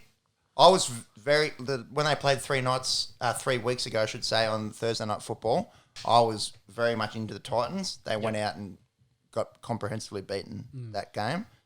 We were speaking about the Colts defense, very, very good. Colts have had the wood over the Titans. If you look past last 10 years, it's a divisional rivalry that is heavily one-sided. So that puts me towards the Colts for this week. My only thinking is you do, and we talked about this after State of Origin, you do learn the most in a loss. So they've come off a loss. It's still very, very close. They'll probably even think about it as game planning. If they can improve where they made mistakes, maybe they can win this game. So maybe it could lean to the Titans. See how because they definitely didn't get AJ or Jonas Smith involved in the first game, and then had to rely on Henry and they bottled him up. So they'd probably try hey, let's start a bit quicker and get those guys involved, and then we can beat or get Henry going so we can use more play action and see how we go. But still hard, very hard. Yeah, it's going to be close game again. I'll go Colts with absolutely no confidence and hope any of our 40 listeners don't put any money on that. Maybe I'm need to Titans win. Smokey. They need to win to be a chance in the division, don't they? Because if they get swept by the Colts, they can probably kiss goodbye their division title, can't they? So they need to win this week. So one of the better games from Sunday afternoon for sure. My Smokey going to be the Titans this week. Not only just Don't mind that. the Colts Titans history, but Philip Rivers is 8-2 against the Titans as well. Yeah. Okay, and I think he's from Tennessee. I think Carolina maybe. But he's from the maybe South originally. originally, but no. So okay, so I got a think good he played record for against Tennessee, him didn't again. No, he didn't. No. Once anyway. you bring out that next game, I'll have a little look at Philip Rivers. He's definitely from the South somewhere. Yeah. So after that game, we've got the Minnesota Vikings at home to the Carolina Panthers. Probably a game that doesn't have any playoff relevance. Both close teams and where they are at the moment. And both a little inconsistent as well. Like Carolina's gone out and they had that game against the Chiefs where they played really well and they've played pretty good in a few games. Minnesota, we spoke about before, had won 3 in a row and then looked pretty ordinary against the Dallas Cowboys last week. Guessing a Bridgewater and CMC questionable. Yeah. We know. I think my feeling is Bridgewater's playing and CMC won't. Yeah. I'm going to go, if Teddy plays, they win. If he doesn't, Minnesota. Okay. It's in Minnesota, right? Yes, in Minnesota. Okay. Yeah, I mean, flip of a coin for me. Yeah, definitely. Yeah. Yeah, because both of them seem to show up some weeks and then not others. So. Yeah, middle of the pack guys. Yeah. So McCaffrey's listed as out. Okay. Bridgewater is not on the injury list. So he should be starting. From what I've heard, he should be playing. I think he was pretty much right to go last week. Maybe Carolina then. Yeah. But then... Hard to pick again. I'll go Carolina with no certainty on this. Wouldn't be throwing any of my dollars that way. Philip Rivers grew up in Decatur, Alabama. Yeah. Okay. Yeah, it's from Alabama. He had offers from Auburn and Alabama, but neither of them actually had faith in him to be a starting quarterback, and he did go to North Carolina State. Well done, Mickey, there. Yeah, that reminds me, that's why I picked Indianapolis, because it was closer to Bama, where his family's from, than any other teams that are like where he was on the West Coast. He's got that thick southern drawl, so Alabama does make sense. Yes. Next game. Righto. Yep. So after that, we've got New England Patriots at home to the Arizona Cardinals. Cards, yeah. Murray has got a bit of a sore shoulder, but I still think a few extra days to recover because they played the Thursday nighter. I think he'd be right. Yeah. I don't like New England's chances. I think the Cardinals win this. Yeah. Unless it's bucketing with rain like 2 weeks ago against Baltimore. Similar kind of quarterbacks, Lamar and Kyler. So they'll need some weather assistance, the Pats. But they I might think get it. the Cards, They might get it. Yeah. Yep. So then after that, we have the New York Jets at home to Miami Dolphins. This is close to toilet bowl as well. Mind you, Miami might be playing playoff football. Yeah, but they're 6-4 at the moment. They need to win to stay in the hunt. I think it's so Tua got an injury to his left thumb, being left-handed. That's his throwing hand during practice this week. So he's questionable. So whether it's Fitzmagic or Tua time, probably no game time decision. But I think either one of them probably takes care of the Jets. Definitely, Yeah. they're smoking them. They've been Jets really, are bad. really bad, as we've mention. Yeah, I think Miami win this pretty comfortably. Dolphins, yeah. Then, as we've also spoken before about on the podcast, Miami's defense is pretty good. Yep. Moving on, next one. Yep. So after that, we've got Jacksonville at home to Cleveland. With Gannon as the starter, as mentioned before. Yeah, Cleveland. Cleveland. Yeah. Is it at Cleveland? No. So they've had 3 home games. So to go on the road, to go to Jacksonville, that's... If you're going to go on the road, you don't mind that. Go down to sunny Florida. End of November. Yeah. Perfect. Yeah, it's a little bit of a holiday maybe for the boys. Against the team now on their 3rd quarterback for the season, And they've just Mike been Glennon. looking ordinary. That game they won was round 1. I think, yeah. So they're on a big losing streak. Lost 10 in a row down there in Jacksonville. That was against the Colts too, so they surprised the Colts. Weird, hey? So expect That was them when to Rivers add to didn't that know his losing teammates streak. and It threw might to have been on the Jags. Esky episode 1 as well, I think. Pretty close to it. Yeah. Episode 13 today. 13. Wow. Getting through them. All right, we are talking about getting through them. So next we've got Denver Broncos at home, against New Orleans Saints, which we've already talked about. We talked about it. Broncos getting fucked, so keep going. Slash postpone. Succinct analysis from on the Esky there. Eloquent analysis. Yeah. So after that one, we've got LA Rams at home to San Fran. Good game this. 49ers Is Jimmy G back? I think he's still out. they've Kittle? out. Out. I'm Okay. pretty sure, So yeah. Rams. Yeah, I think Rams are still Plus, I think half the Niners defense and still hurt. Yeah, I think Raheem Mostert's back. I think Deebo Samuel's back. Possibly, yeah. For the Niners, yeah. But they've been the most injury ravaged team this season. and Rams have been looking good. Looking so- good, yeah. I think they're still under McVay. If they lead at halftime, they still haven't lost. That's Like, crazy. wow. So Like, it's that's what, up in 4 the, seasons up in the of- 30s. If Yeah. they so I suspect they'll add to that this week. Yeah, I'd say so too. I like Los Angeles. That's their Rams game plan. here. Get ahead and then back your defense to. I think Let AD go wild. Isn't there some guy called Aaron Donald? He's leading the lead in sacks, isn't he? He's all right. Yeah, He's not goes okay. It's craziness. he A gets guy that plays in double team, team, triple team, every he play. plays on the interior and leads the Just a lead in beast. sacks. So Trey Hendrickson for New Orleans yeah. leads. Is 9.5 along with Myles Garrett at 9.5 And Donald's Donald's is at 9. Okay. With Half- TJ Watt half a sack half off. line. But yeah, still crazy. Quick on the stats there. yeah, nice. One of the best in the business, Jimmy. Oh yes. Jimmy the Chinaman. What's next? Not one? bad with the numbers. So after that, we've got Tampa Bay at home to Kansas City Chiefs.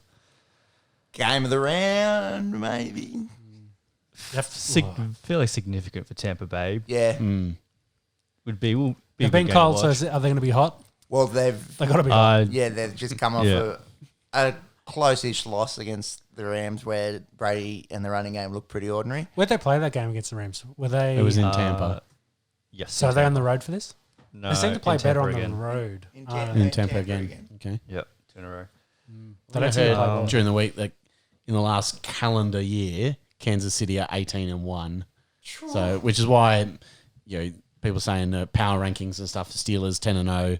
No, they're normally at 2. Kansas City at 1 because they're 18-1 over There's the a past reason. year. Yeah, there's a reason. So I think still number 1 team in the league. So I'm going to back Kansas City. Super Bowl defending Super Bowl champions, Super Bowl favourites for a reason. I'll go Kansas City. I think this is here. Mahomes Brady 4.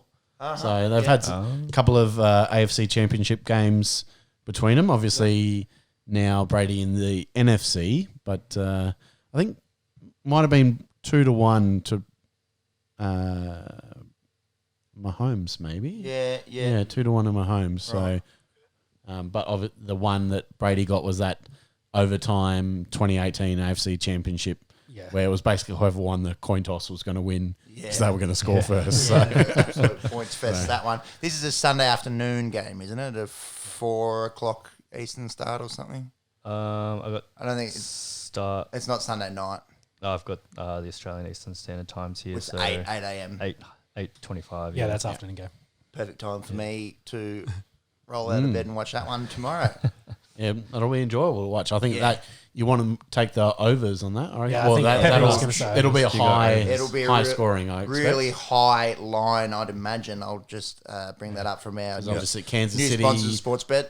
offense is always high scoring, and Well, Mahomes has thrown 11 touchdowns in the past 3 games. I think he's gone 27 pretty to good. 2 TD to INT ratio for the year. So And probably overtaken Russell Wilson in the MVP yeah, I think- race. too many picks probably from From Russ, Danger Russ. But we said the Raiders were the only ones to push Kansas City really this year. Buccaneers are kind of similar to Raiders, so maybe maybe they'll push them as well. Need to be able to run that football for me for the Bucks. The line is 56.5, which is a very high overs. I'd So still it's 28. 28 each. apiece. Yeah, okay. 28. I think they could do 28 that, apiece personally. loses you that bet by half a point. Wow, yeah. So it is very high scoring. I'd still take that. And Yeah. Chiefs Chiefs and and overs. the Chiefs $1.50. Okay. It's not bad, actually. Yeah, it's a bit of cash. Yeah.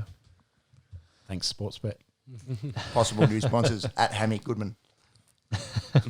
Next one. So after that, to round out the Sunday games, we've got Green Bay at home against Chicago Bears. Yeah, and the Bears have Mitch Trubisky as a starter this week after Foles. I thought he fractured his hip, but they're saying that he might be right in a week or two. But they're saying Mitch is the starter. They've named him as of a day or two ago.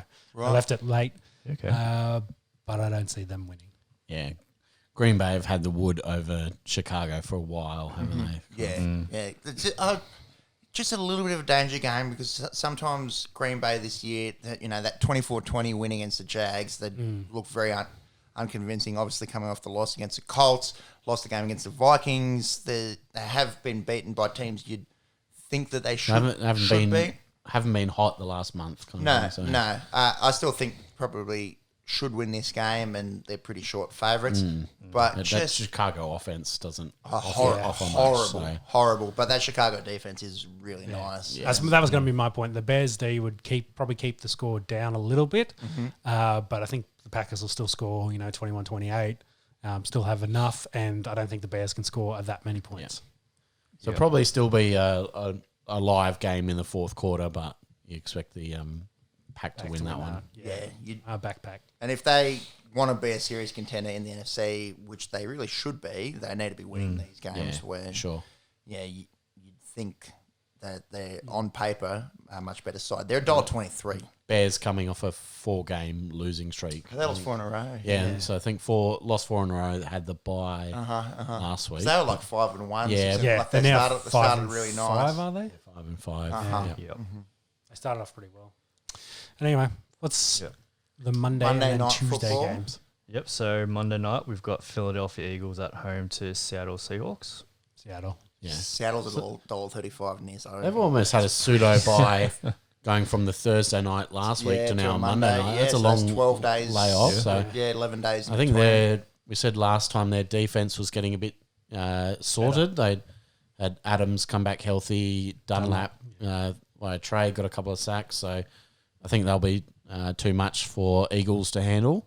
Yeah, I think Seattle's really juicy there at $1.35.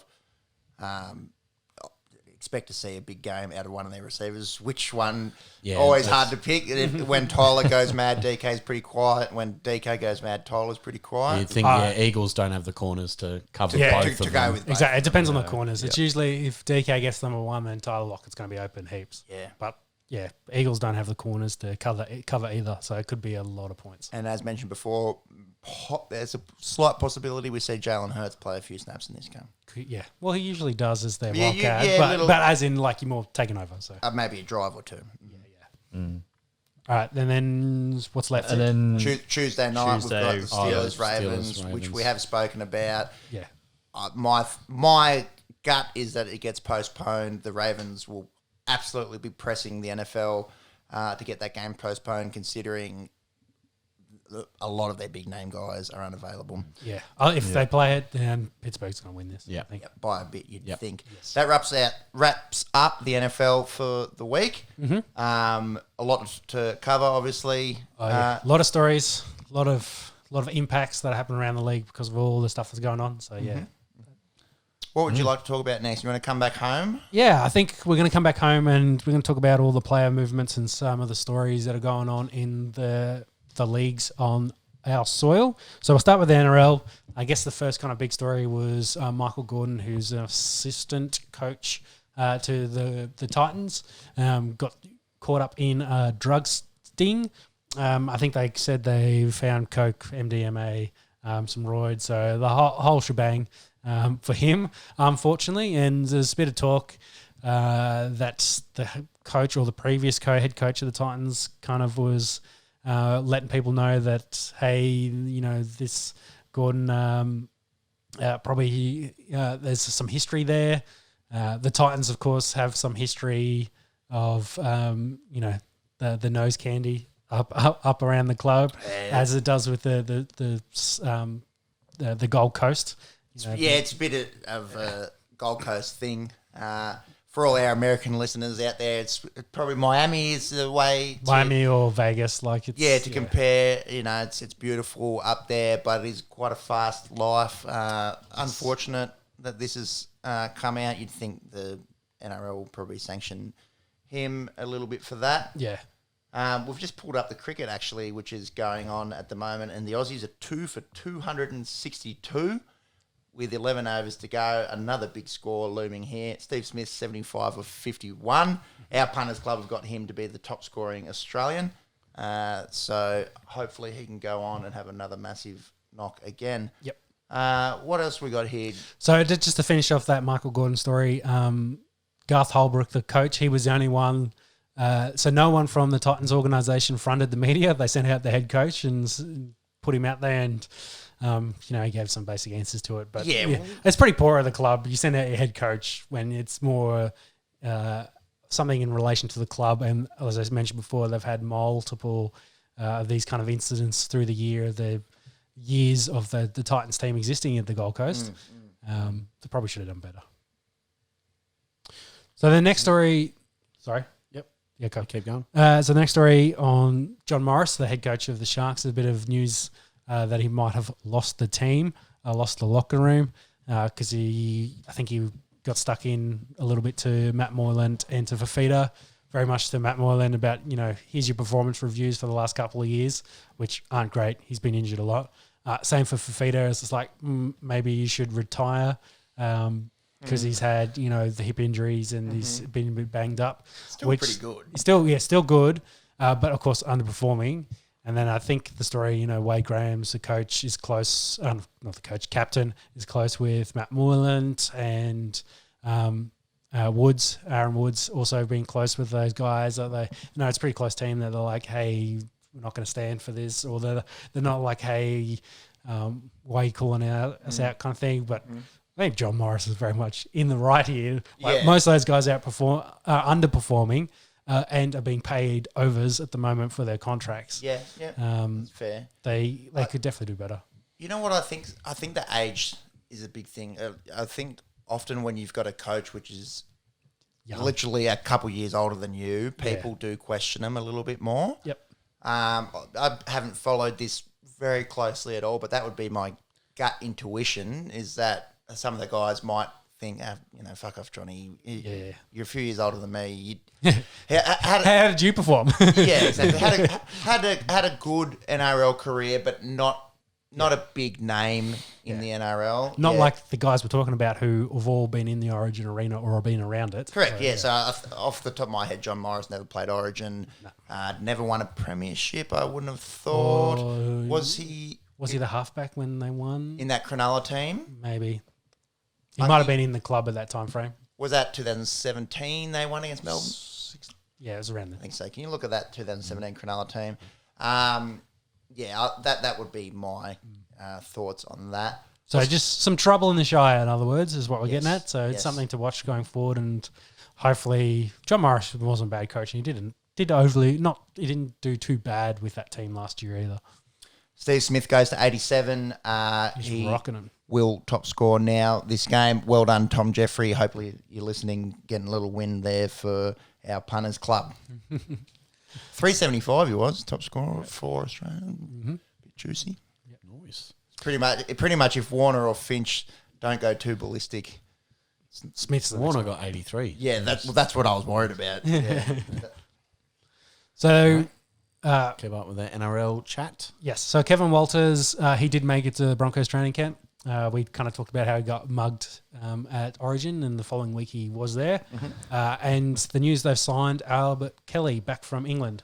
Albert had played for the Titans a couple of years ago, then went over the Super League, and I think he struggled a little bit with injury, but he's coming back and trying to restart his career. But it also, following on with some of the player news, Joe Offengawi looks like he's gone to the Tigers or Dragons, so someone in Sydney. Yeah. If he goes to the Tigers, I think it's John Asiata, who's at the Tigers at the moment, wants to go to Manly. So they might move him around if it frees him up. But and I think Joe's gone. I think on Instagram was posting some things which suggested him and the Broncos are done. Yeah, It's he's like done. this afternoon they confirmed the deal. Oh, With? 2? Sorry, to the Tigers. Yeah. Yeah, so Tigers. Cool. Yep. There you go. So then the other big news was Matt Burton signs with the Doggies from 2022. So he, of course, plays for Penrith at the moment. Then there's Position? 6. Uh-huh. So I think he didn't play 6 the whole year for them either. So he's a rising star. And with Kieran Foran leaving, that is maybe going to be their go-to guy. Yeah. So another big pickup for Trent Barrett. But they've also now talking about can he get his release and leave this coming season from Penrith and go over there early. I think the Penrith aren't overly happy, and they're having to be a bit of a sook that, hey, we're breeding all the new stars, and then all the other clubs are picking them up, which is the sook that the Raiders had a couple of years ago when all the guys that came through the system all at the same time all buggered off, and Croker's the only one left that came through at that time frame. Which the Raiders then very smartly kind of, well, fuck this, we're going to go out and buy guys. So they've gone out and bought it's where they kind of started with their English contingent and going out and bringing in the English vets. And then also looking at bringing in some extra guys in the forwards. They haven't really homegrown overly much talent outside of some of the backs and some of the wingers. So Kotrick, of course, had his first kind of go around at Canterbury. There's a lot of Canterbury news, actually. And Addo Carr was actually seen at the Dogs training facility as well. So Melbourne he's at Melbourne So for this year. I thought we kind of talked about this. Yeah, we've spoken about it to death. Yeah, because I thought Melbourne had denied his release because he wanted to go to Tigers. But then I think it's come out in the next week that they're happy for him to go. So now he's looking for a club. So I don't know what's happened. They've gone back and forth. He's also said he's happy to stay at Melbourne because he likes Melbourne, but I think he wants to go to Sydney. So who knows what's going on there at the moment as Steve Smith hits a 6. To go to 96 of 59. I think his 100 the other day was of 62. 62. Yeah. So going to have, again, one of the highest scoring, fastest, I should say, scores in ODI history in Australia. Just watching this ball here, he just fends it through mid-wicket. Then might get back for 2, actually. Yeah, we will. So the Doggies are doing all right at the moment, recruiting-wise, getting in some decent talent. But we'll see. We'll have to follow this Addo story because it keeps changing week to week. Yeah. What they're allowing, not allowing. For sure. Just sounds like they're just saying big F you to the Tigers at this point. What's to go with one of my old favourites, Big Gareth Widdop. So Gareth Weber is coming back. He signed with Cowboys. I think the Dragons actually hold his right at the moment, but they were happy to let him go and say, "Yep, fine, go sign with the Cowboys."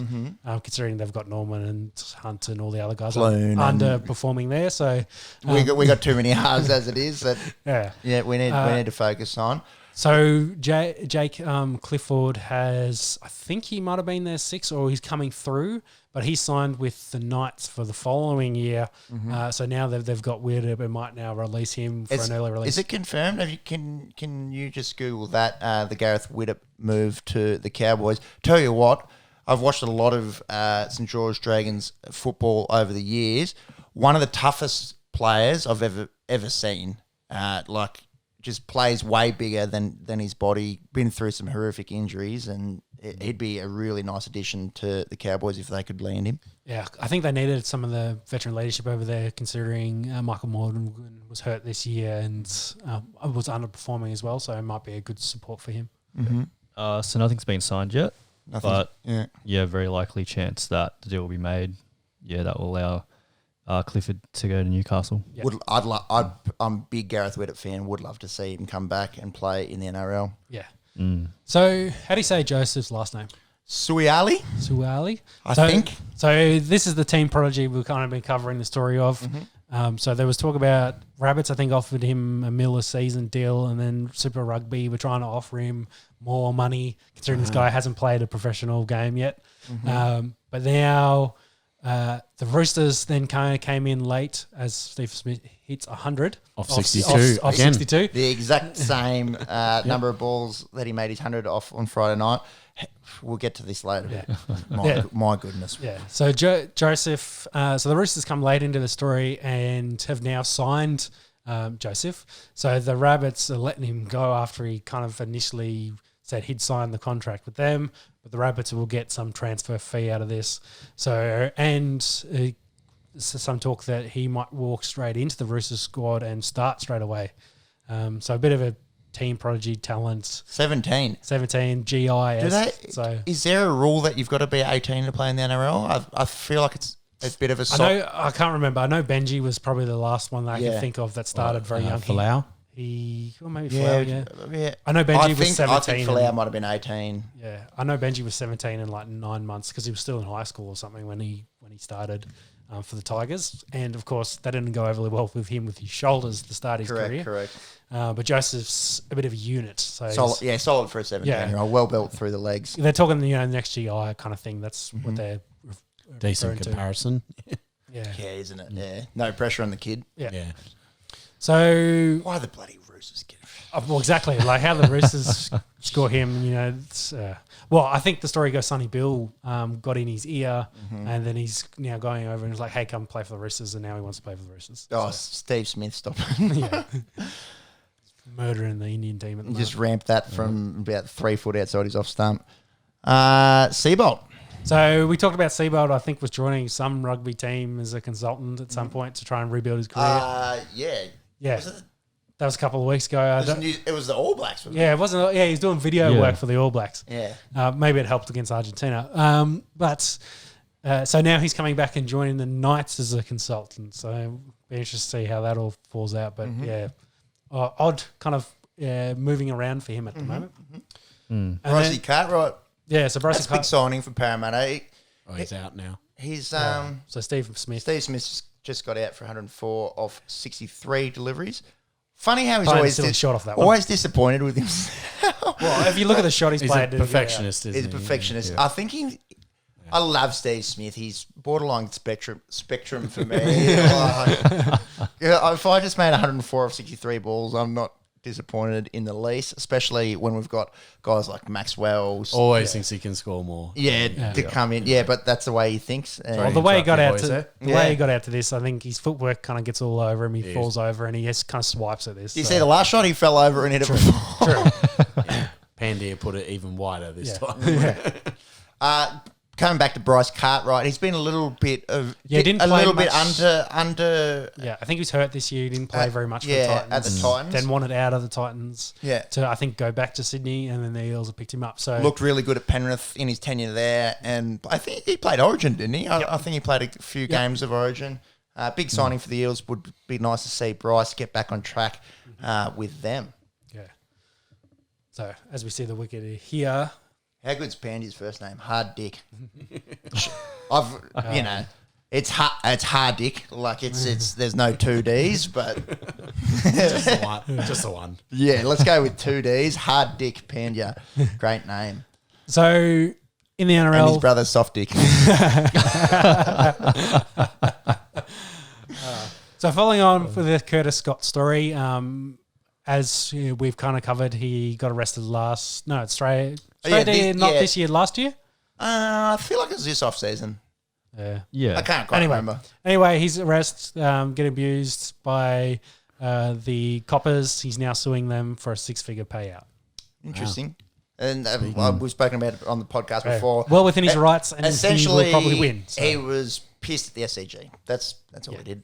And fell asleep under a tree. The Esky members had asked each other if anyone had done that before, and old Pepe Le Pew put his hand up and said, yes, I have been intoxicated in that venue before. I didn't face any criminal sanctions or media scrutiny, so it will be interesting to see how Curtis goes in that. Yeah. Glenn Maxwell has just copped a slow ball bouncer to his lid. He's fine by the looks. Yeah. The Super League final, anyone catch that? So Crazy finish. Yeah, close game 4-4, I think, with I think they tried to, what was it, a one-pointer, trying to drop kick. Yep, field goal. Hits the post. Hits the post. St. Helens pick it up and go the other way. Lands in the in-goal, sits right up, and I think one of the centres comes through and puts it down to win the game with like 10 seconds to go. Freakish. Wow. If you guys haven't seen it, watch the highlights of that. The doink score. Yes. Not double doink, just single doink. Just single doink. Single doink score. Into a try. James Graham, that was his last game of rugby league. 17-year career, over 500 games. Yeah, Google James Graham rugby league player. More than Cameron Smith. Yeah, wow. As a prop. As a prop. Ridiculous. And again, watched a lot of Dragons football. Obviously, a long time with Canterbury. Just tough. There's something about those guys from Northern England, like they just build them just different. Yeah. He played 400 games before Cameron Smith did. So. Yeah. Monkey will get up his stats there. And I think a lot of the old Aussie players, Jackson Hastings, I think, had a really good game. Well, he's not an old player, but yes. Ex-NRL, I should say. There's definitely plenty of good NRL talent. That's and I think Lachlan Coote didn't play in that game, but was amongst one of the best players in the Super League this year. It's sort of like, I don't want to say graveyard, but a place where guys that fall out of favour here can go over and try. Well, it used to be the superannuation. You'd go over there and you'd play. You get some big dollars, more money than you'd get here in your twilight years. Yeah, get the exchange rate and nice pay packet to finish your career. You got those James Graham numbers? He played some obscene amount of games. Yep. So he's played 423 games in total, and so that would be first grade, and then so that's St. Helens, and that's his entire career, I guess. Yeah, club footy, and then he played 187 games in the NRL. Hang on. So he played 400 games for St. Helens? No, 200. You gotta go just 400 over. All up. So 400 all up, sorry. 423. I've minced that. 423 all up. All up, yeah. But that's club football, and then a number for England on top of that. Yeah. So so he's played 50 odd. Yeah, 50 odd for England. 470 games at the elite level. It's how you do that as a prop. Yeah, how Cam Smith does it as a hooker, I don't know. But how you do that as a prop, ridiculous. Shout out to James Graham, a wonderful career, and loved his input at the Dragons. Definitely. All right, and that'll finish up our NRL for the week, and we will move into the other football sport, the AFL. And I might hand over to Mickey to run through some of the notes from the AFL this week. Yeah, so lots of player cuts this week, so we won't go through all of them. But basically, because across the league for 2021, they'll be going to 44 players on the list. So that's down from 47 this year. And so then that also comes with a salary cap cut by 9%. So lots of delistings happening at this time of season so the clubs can get down to that new list size of 44 players. Is that a COVID thing, do you think? Loss of revenue. Loss of revenue. It's interesting. I think AFL is the first kind of club that really have put that out to say that from COVID, next year we're going to have to be a bit penny pinching, see how we go. It's still a massive list, like 44. I didn't. 10% of your salary cap's a pretty big. That is a big chunk. What was it? 9.5? 9% drop. Yeah. 9%, So then the kind of the loophole they think is that clubs can have 36 to 38 senior listed players, and then the rest are rookies. Right. And so I think 80,000. The rookie only counts like 80,000 towards the salary cap or something. So, and in years gone by, you could drop a guy from the senior list, and then through the rookie draft, redraft him. Yep. So that's gone. Well, you can do that this year without having to go through the rookie draft. So you can just automatically transfer, I think, 2 people from the senior list to the rookie list without having to potentially have another team draft them through the rookie draft period. Yep. Another big ongoing contract is Adam Treloar's. So he's got 5 years, $4.5 million. So he's guaranteed to get that money. Yep. Now the dispute is it Bulldogs and Collingwood who pays what? They haven't quite come to an agreement. So the way that it's supposed to work is the trade deadline was Wednesday, November 19th. That's when the trade goes through. Then it's supposed to have 7 days from that point to sort out the contract. That hasn't happened. Right. And so the Doggies thought that Treloar was coming across and Collingwood would pay $300K per season of a $900K contract. Collingwood not really keen on that arrangement. I can imagine why. Understand. Yeah, they're saying that Their books are bad as well, aren't they, at the moment? Collingwood was shifting a lot of players off their books to clear up some cap room, but Doggies are worried that if they're having to pay all of this money, that'll put them into some salary cap issues. So apparently they were up to $200K apart in their negotiations. Right. So it was supposed to be resolved by Wednesday this week. AFL gave them special exemption to have it resolved by Friday. And as far as I know, it's still not resolved. Is there any chance that Treloar doesn't go to the Dogs then? No, so he's set. So he gets paid guaranteed. Regardless, it's just who, an issue who pays of what. who has to pay it. Okay. Yeah. And other contract news, so Ollie Wines signed a 4-year extension. So that's big news because he already had 2 years on his contract. So he's from Victoria originally, so several times been linked back to Victorian clubs. And especially 2019, he was a joint captain of the club. And then this year, sole responsibility. this year was not the captain anymore. Went to Tom Jonas. So saying, he's not captain anymore. That people thought maybe that would mean that he was out of the club. But with Port Adelaide being right in the premiership window, they've locked in one of their gun players until he'll probably be a one-club player. Other news this week was Dane Beam officially retires, so he didn't actually play a match this year. So Very young too. Yeah, he'd only be 30, wouldn't he? Yeah, so he's obviously had his troubles in the past couple of years, mental health, and I think his father passing away, which is why he went up to Brisbane to be closer to his family for that period, then back to Collingwood for, 2 seasons now, but I think he only actually played in one of them, but officially retired. So hopefully that is the change that he needs in his life to get healthy. And all the best to him. Really, in his younger days, really gun player. Yeah, that's right. Played in their premiership in 2010.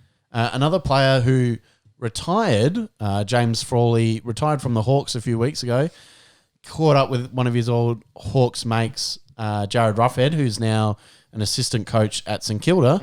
Caught up for a few beers. Ruffy says, Saints might be interested in having you on. James Frawley had some family ties to Saints because Danny Frawley was his uncle, who's a great Saints legend. And so Danny Frawley. Yeah. Now, Chip Frawley is signed on with the Saints, come out of retirement. So, what about Ruffy, the sneaky dog? Let's go out for a few beers. All right, mate. Talk to him after a few beers. Reminisce a little bit. I can speak from personal experience. After I've had a couple, very into some new ideas. Interpret that as you will, but very very sneaky there from the big Jared Ruffhead, and I think they could sign him. Like, he's only young. Probably a real insurance policy for them. I think they had their starting tall defenders would have been Dougal Howard and someone else. The name escapes me, but probably a good insurance policy for injury and those kind of things. So handy key defender there, James Frawley. Yeah, that probably wraps up everything that's happened in the AFL in the past week. Yeah. So we'll move into some of the player movements in the NBA. The big one, of course, was Gordon Howard has signed with the Hornets, so he will go and join Michael Jordan's team. That's massive. That's massive. And I think he was getting really good money as well, because I think the last time we were talking about it, they might have been thinking Knicks, but he's signed with the Hornets, and I think they've paid a fair amount of money for him. Yeah, that's really big for Charlotte. Hayward probably hasn't been the same since that nasty leg break, like real nasty, and Boston obviously happy to part ways with him. Will be interesting to see how he goes over there at Charlotte. I've sort of struggled a little bit of late, but They got that young ball in the draft, didn't they? They did. So team them up together. yes. Kind of trying to rebuild at the moment. So LaMelo Ball gets drafted over to Charlotte. Gordon Hayward can play that small forward role. They might be a little bit better this year. Yep. So then two big news, Devon Mitchell and Jason Tatum. Donovan Mitchell and Jason Tatum. Yep. For Jazz and the Celtics, they both signed max deals as well to go. I think Mitchell to stay. So they're both staying with they're the both teams staying, they're on. Correct. Yeah. I tell you what, some guys got paid Yeah, this there's a week lot of in money. the NBA. Like there was money getting thrown around. Yeah. I'll try and get you an exact figure there on the Donovan Mitchell. I think they're both News, but- 250 something. Yeah. Wow. They're big dollars. Aussie dollars? At that point, it doesn't So matter, really. Donovan got 5 years, 195 million US. Yep. Yep. So around the 280 mark For us, yeah. AUDs. It's a lot of... Big Dollary dues. big money. Also, Bam Adebayor, who's been really, really good for Miami and was a big part of their late run this year. He got the same deal, 595. So Tatum must have got the same. Is that the max deal? Yeah, they're Is the max it? deals. That yeah. must be close there. Tatum, Tatum also getting 5 for 195. Yeah. Not bad money there. So some news on the Aussie front. So Baines goes to the Raptors, joins them, and Delhi goes back to the Cavs. I think both of them had quite quiet years. Yeah. Delhi was playing very little, which was a bit of a shame after a few years ago. Obviously, that run with the Cavs and was quite integral actually in them winning the whole thing. Would obviously, as an Australian basketball fan, love to see Baines and Delhi get a little bit more involved at their new clubs. Cavs, pretty average at the moment. pretty ordinary. But obviously, Delhi's played there. He's got history there. And maybe better for them in terms of game time to go minutes, to definitely. a struggling club and get a few more minutes. Obviously, Delhi been riding the bench with the Bucks, who have been quite good of late. And Baines goes to the Raptors. They kind of need a second big guy. They've got that Jonas Valanciunas. Probably haven't done that very well. The big Lithuanian, he's kind of like a Vakaitis of semi-pro. You know, he just doesn't speak a lick of English, but plays good D. So hopefully Aaron Baines can help out and get a few minutes over there in Toronto. Yep. And then the last one I had was Gasol goes to the Lakers. That's huge. I think that's a massive pick. So Dwight Howard has left the Lakers, I'm pretty sure. Yep. So Mark Gasol, that is, goes to play where his brother obviously had a lot of success with Kobe and co. They're going to be unreal again, and that's just a huge signing. Marc Gasol, for me, is better than an aging Dwight Howard, and should probably get that starting centre role there at Los Angeles. They'll be very hard to beat again this upcoming year. It starts, obviously, it's November now. The NBA normally is December. It's normally in by now. Yeah. It's normally a month in.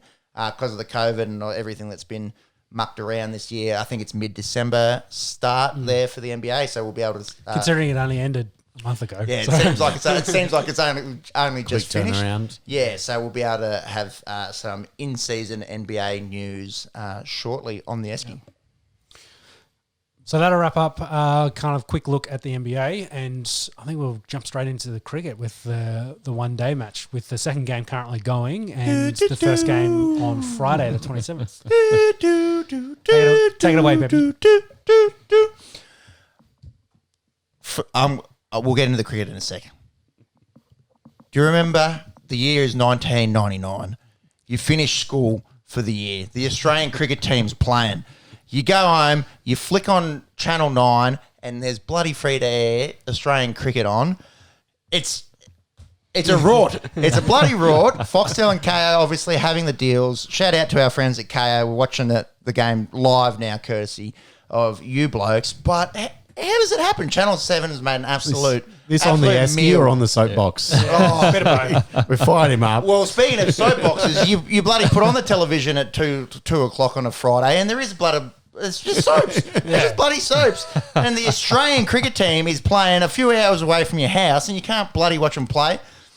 That's. I'm sure there's all kinds of weird deals with money and numbers and projections and shit that I don't understand. You got to blame Cricket Australia for this because they've chased the money. They've gone to 7, taken it away from 9, and 7's kind of shit gone show. back. It's been a shit show. Yeah, and then they've kind of broken it up, and then Foxtel's gotten this and that, and I think 9's bought almost all of it back now for the next year's summer of cricket. You just think for the kids, because cricket's one of those games that it transcends class. It used to be an upper class man's game. Now people from private schools to public schools to housing commissions to backyards to back streets, they all love cricket. Well, and all the Big Bash will be on live on it. Yes. So that doesn't make sense that the Big Bash is on live and the Australian national team. Essentially, what they're saying is we care more about the Big Bash than the Australian national team, which is a joke because India's here. It's and the huge. women's Big Bash has been on TV recent, hasn't it? Yes, So- it has been. Yeah. And shout out to the girls. Obviously, that's just wrapped up. They've come a long way in the development of their game.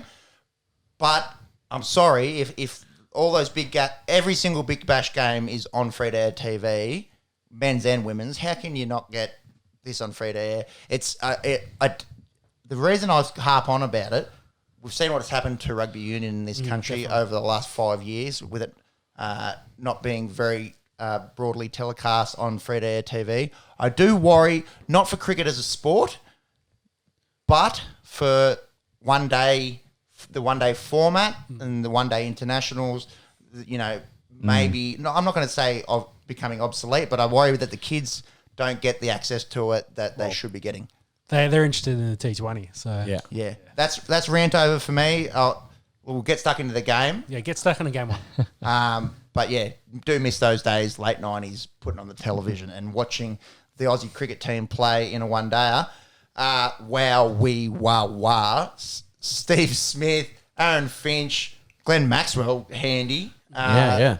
Australia put up a very big score. Well, they had 378 or was it? 6 for 374. 374. Batting first Yeah. in Sydney. A massive partnership between Finch and Warner to start off. So top 3 all fired for Australia, which is any cricket team. If your top 3 fires, that's your recipe for success there, isn't it? Yeah, indeed. And it's a pretty handy top 3. Finch ended up with 114 off 124, getting his 17th ODI 100, I believe, which sneaky pretty good. You put that up against a lot of big names guys in the past. That's right up there. Poor fella kind of got overshadowed by a bloke called Steve Smith who found his hands during the week. He lost his hands. He did lose his hands. And he said sometimes he just forgets how to hold a cricket bat. For one of the best batsmen in the world, and in the last 10 years, he forgets how to hold a cricket bat. He's that awkward when he's got his own unique style, hasn't he? Very unique. And as we alluded to before, I hate to say spectrum, but he's such a competitor, and obviously every single thing he does, he analyses more than anyone else will ever analyse. Quite a funny thing for because he wasn't in form in the IPL. No, and had to do 2 weeks of quarantine. Yeah. Coming back to Australia, and I believe they got out I think they got out Thursday of their quarantine. So it's quite remarkable to think that he's sat in a hotel room for 2 weeks, hasn't hit a ball. I think that they could do some training. Because where they were allowed to do some training. Okay. So he has been hitting balls. Yeah. Right. I wasn't aware of that. But man, he went out there and he just does things that other people don't do. Maybe this guy, Glenn Maxwell, does a few of the weird things that. Do you think Maxwell had a reverse lap? I haven't seen that before. Yeah. He loves a reverse sweep. Yeah, He goes to it frequently, but He did a reverse lap. I've never seen anyone else do it before. I know the shot that you're alluding to, just ridiculous. Had a reverse sweep for 6 and one that was one bounce away.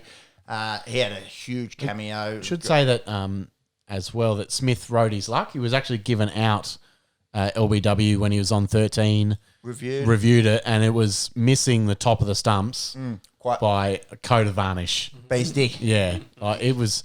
So rode his luck, got a second opportunity on the review, and took full advantage. Made the Indians pay, had 100 off 62, which is the third fastest century by an Aussie ever in ODI cricket. Do you guys know 1 and 2? It flashed up on the screen before.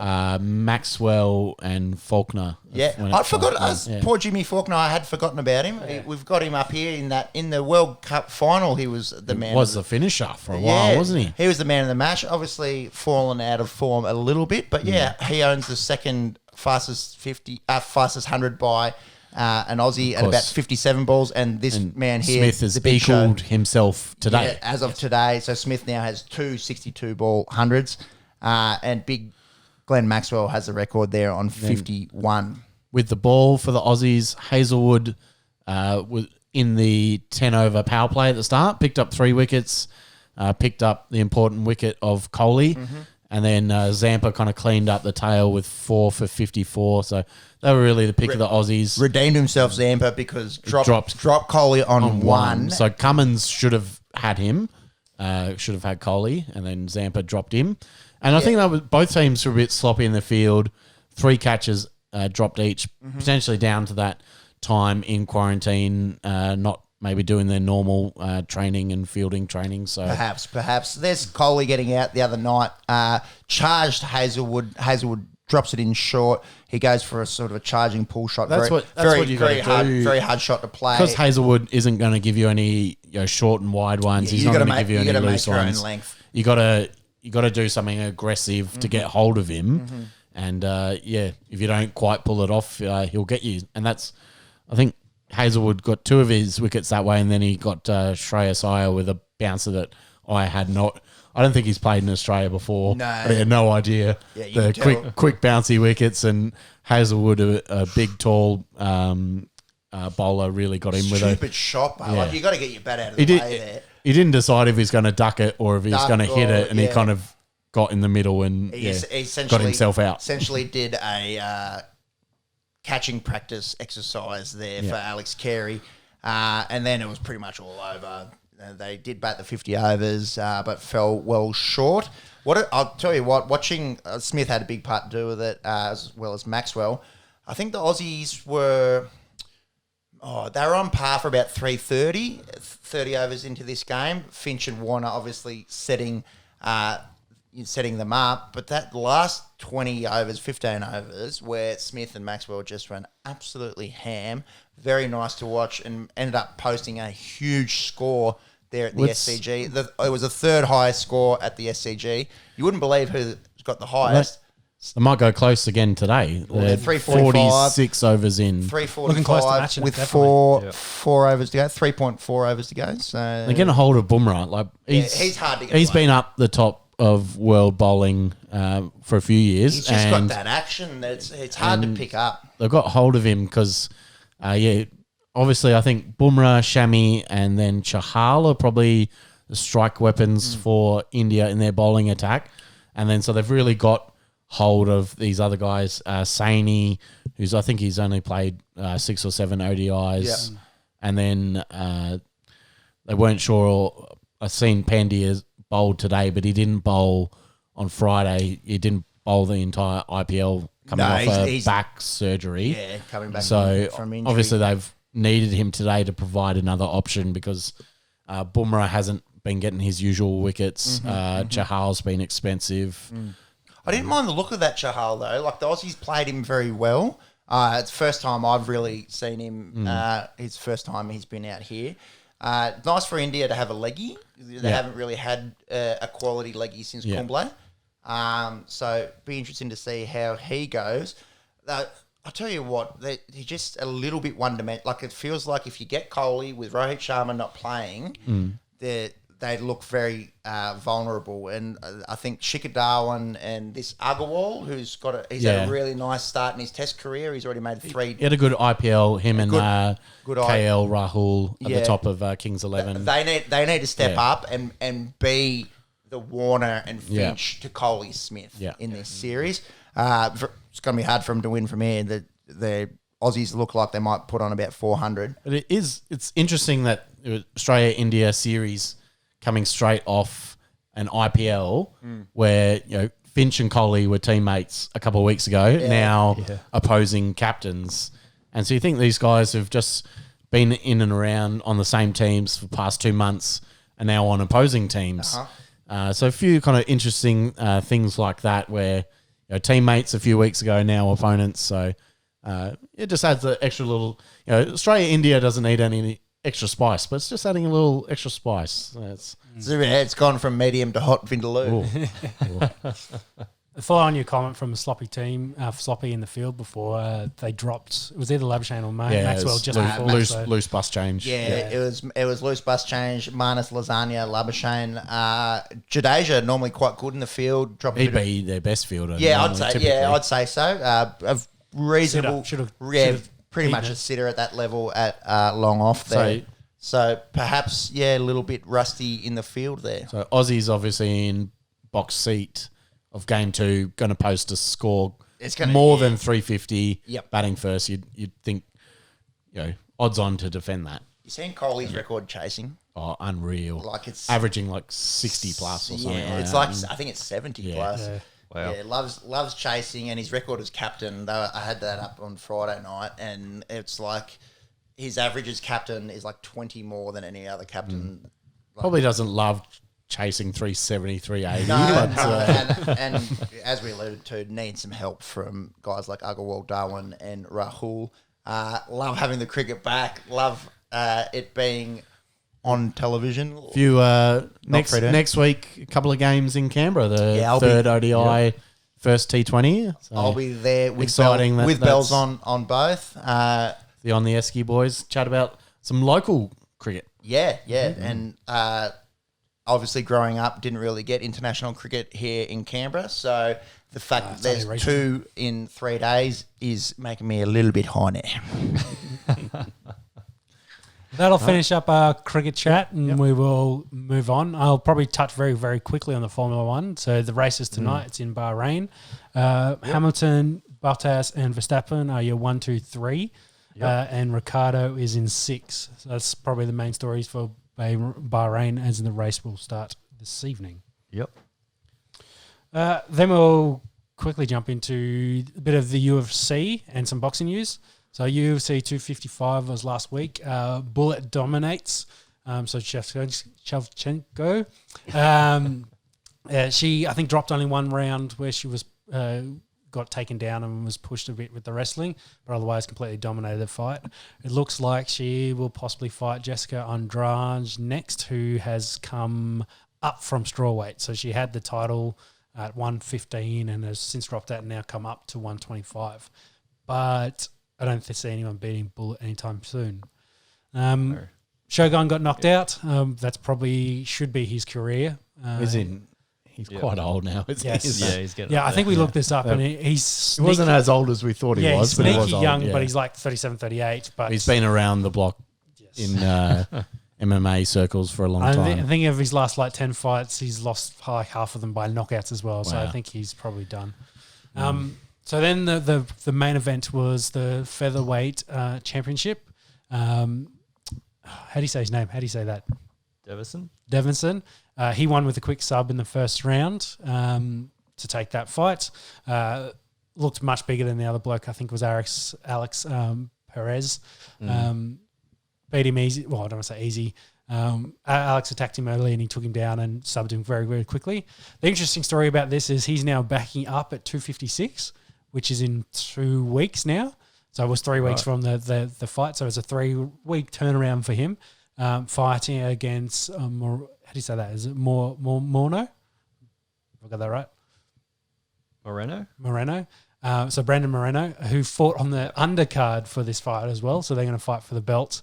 So they're both turning around in 3 weeks to fight each other. Very quick turnaround. Yeah, very quick. Because usually they do, they got to negotiate want some time off, and then they do like an 8-week camp before they come into a fight. So guess if that's the benefit you get of a quick submission in the first round. It's you haven't gone through that beating of a 4 or 5 round fight kind of thing. Yeah, I think both had quick wins, and don't have to worry about any medical clearance. Turning it around. That. They're saving that card because Pierre Yan, who's the bantamweight champion at the moment, the other Cejudo belt,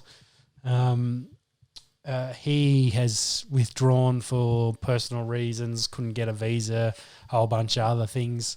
So he versus Sterling, Sterling's been on a tear at the moment. That fight was scrapped, so the flyweight championship steps in there to take over. And the only other note from that was Mike Perry missed weight for his fight and then got worked by Tim Means. Still doesn't have a real coach for that, so he's not. There's kind of talk like really taking this seriously. You could be better in the welterweight division, but he's again loses. Got by decision to Memes, who's on the up at the moment. And the other fight from today, Anthony Smith versus Devin Clark. Devin Clark. Yep. So fairly similar to last week, I guess. Very quick first round finish with Anthony Smith. Looked like Clark was trying to push it and take him down, and then Smith. Very active. So he had 27 strikes in the first 2.5 minutes, but Smith just took him down, submitted him with a triangle hold first round. Win. Pretty good comeback, getting hit 27 times in 2 minutes. Yeah.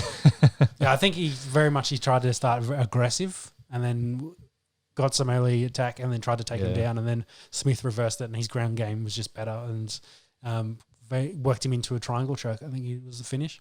Yep. Yeah, that's it. And as much as the 27 hits, I think they weren't nothing. He only had one significant strike. You got to be wary with those stats sometimes. Yeah. It's 27 touches as opposed to 27 strikes sometimes. Yeah. So then into the boxing news, they had the Mike Tyson versus Roy Jones boxing card, which was today.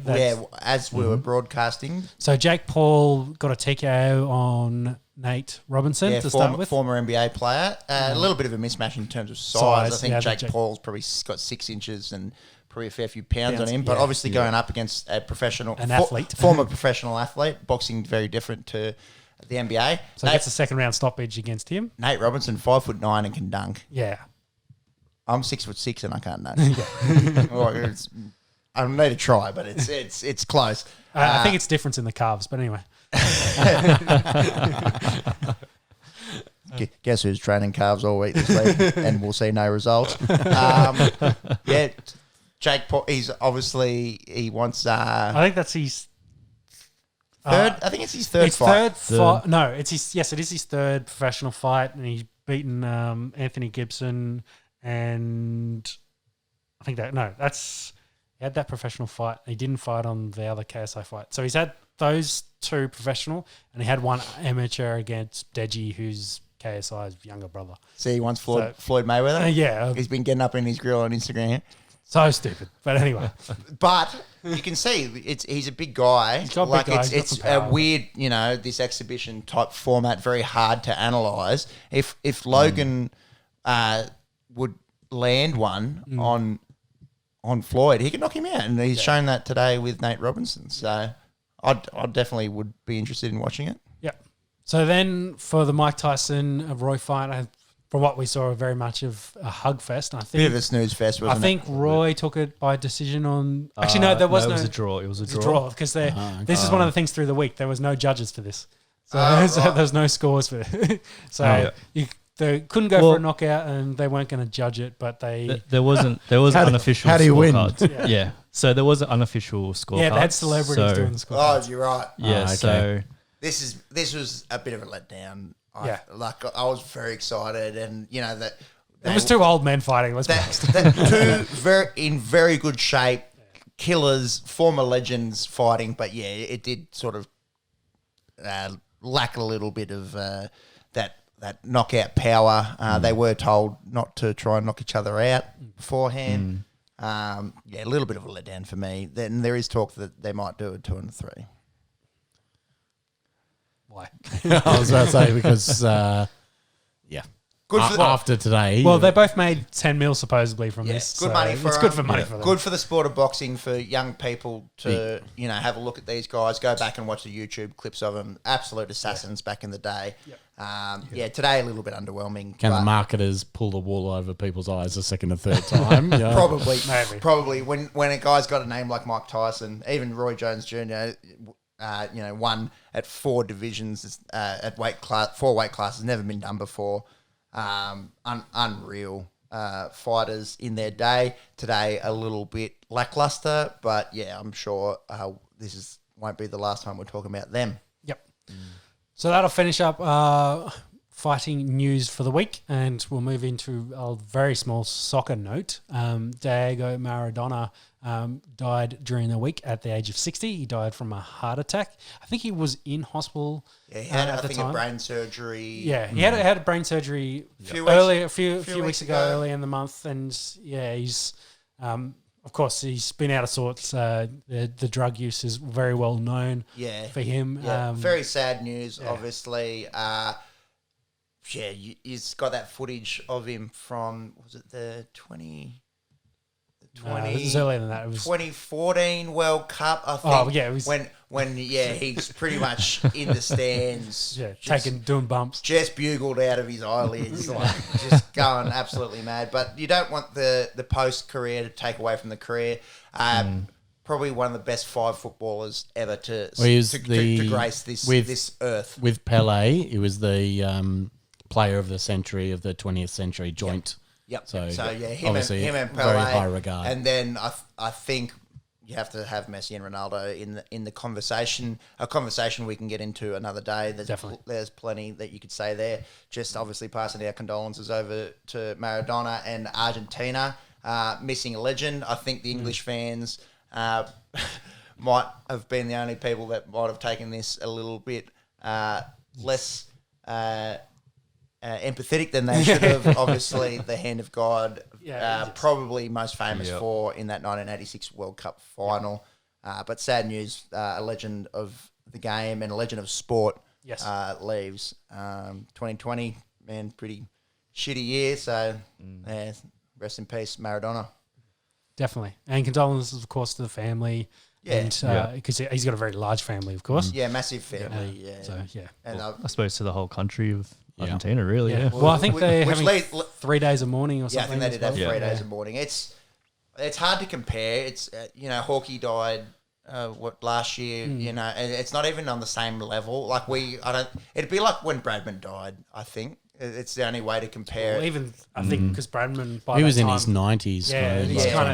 So everyone kind of forgotten. I don't want to say forgotten about him, but it's not his generation. Yes. There's probably no comparison. There's probably no comparison for how Argentinians are feeling at the moment. Which leads us into the Argentinians getting absolutely smoked last night by the All Blacks. I thought, given they drew with them a week or two ago. Yes. So Argentina beat the All Blacks. That's right. Sorry, and then Blacks Argentina drew with Australia. Yep. Yes. Yeah. And then Australia lost. Just drew with Argentina 15-all. Yeah. So that No was last tries. So last weekend, Australia versus Argentina. No tries in the whole game. It was 15-15 draw. Bit of a sloppy affair, but Dude, that game is everything that's wrong with rugby. Yeah. All the penalty goes. Need tries. And the All Blacks go absolutely ham last night in Argentina. They're going to smash it. Wrap up the Tri-Nations essentially with that. Well, they've made it very hard for Australia. I think Australia have to score. They have to beat the All Blacks and score a lot of points, I think. Yeah, so the All Blacks beat Argentina 38-0 with 5 tries, and they got bonus point. Okay. So Australia has to win by a bonus point and then overtake them on points difference. I think so, yeah. So statistically possible. Very unlikely. In reality, probably not. Yeah, right. Yeah, I think they've got a 5-point lead over the rest of the teams. But during the haka, the All Blacks did a little memorial to Maradona as well. So nice they little laid touch the at number 10 jersey down and black the haka around All Blacks jersey with Maradona number 10 on it. Yeah, very touchy. Pepe, I'll hand over to you for a little bit of golf news. It's hardly news. I just wanted to touch on it. What's happening in the world of golf? What a note to finish the podcast on. It's been in the media this week. Greg Norman, the Shark. He's 65 years old. He was photographed this week walking his dog on Showing a his rig. beach somewhere. His rig is phenomenal. He's been doing some sit-ups. Oh, he's been doing. I think he's been doing more than that. But yeah, just in incredible shape. The Shark and the Pecker are also in incredible shape. Just wanted to mention it. Just wanted to say I think Greg's still very long off the tee, etc., etc. Shout out to Greg, the Shark, probably the greatest Australian golfer of all time. Looks like he's enjoying his retirement. Yes, definitely. And the final note I had for on Esky today, and semi-sports related, The Undertaker officially retired from the world of wrestling after 30 years in the business. 30 years, a long time. Very impressive, and especially at their top level and doing the amount of travel and the amount of work that those guys do. That are officially retired. I think he had a bit of a retirement ceremony at WrestleMania last year because I don't think they did the closed one I think this year.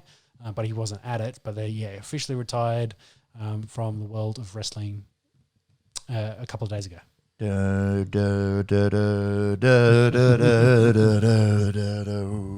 of the greatest intros of all wrestlers. He will be missed. Yeah, cut a full promo, cut a full entrance for them to finish up his retirement. So yeah, he went out with a bit of a bang.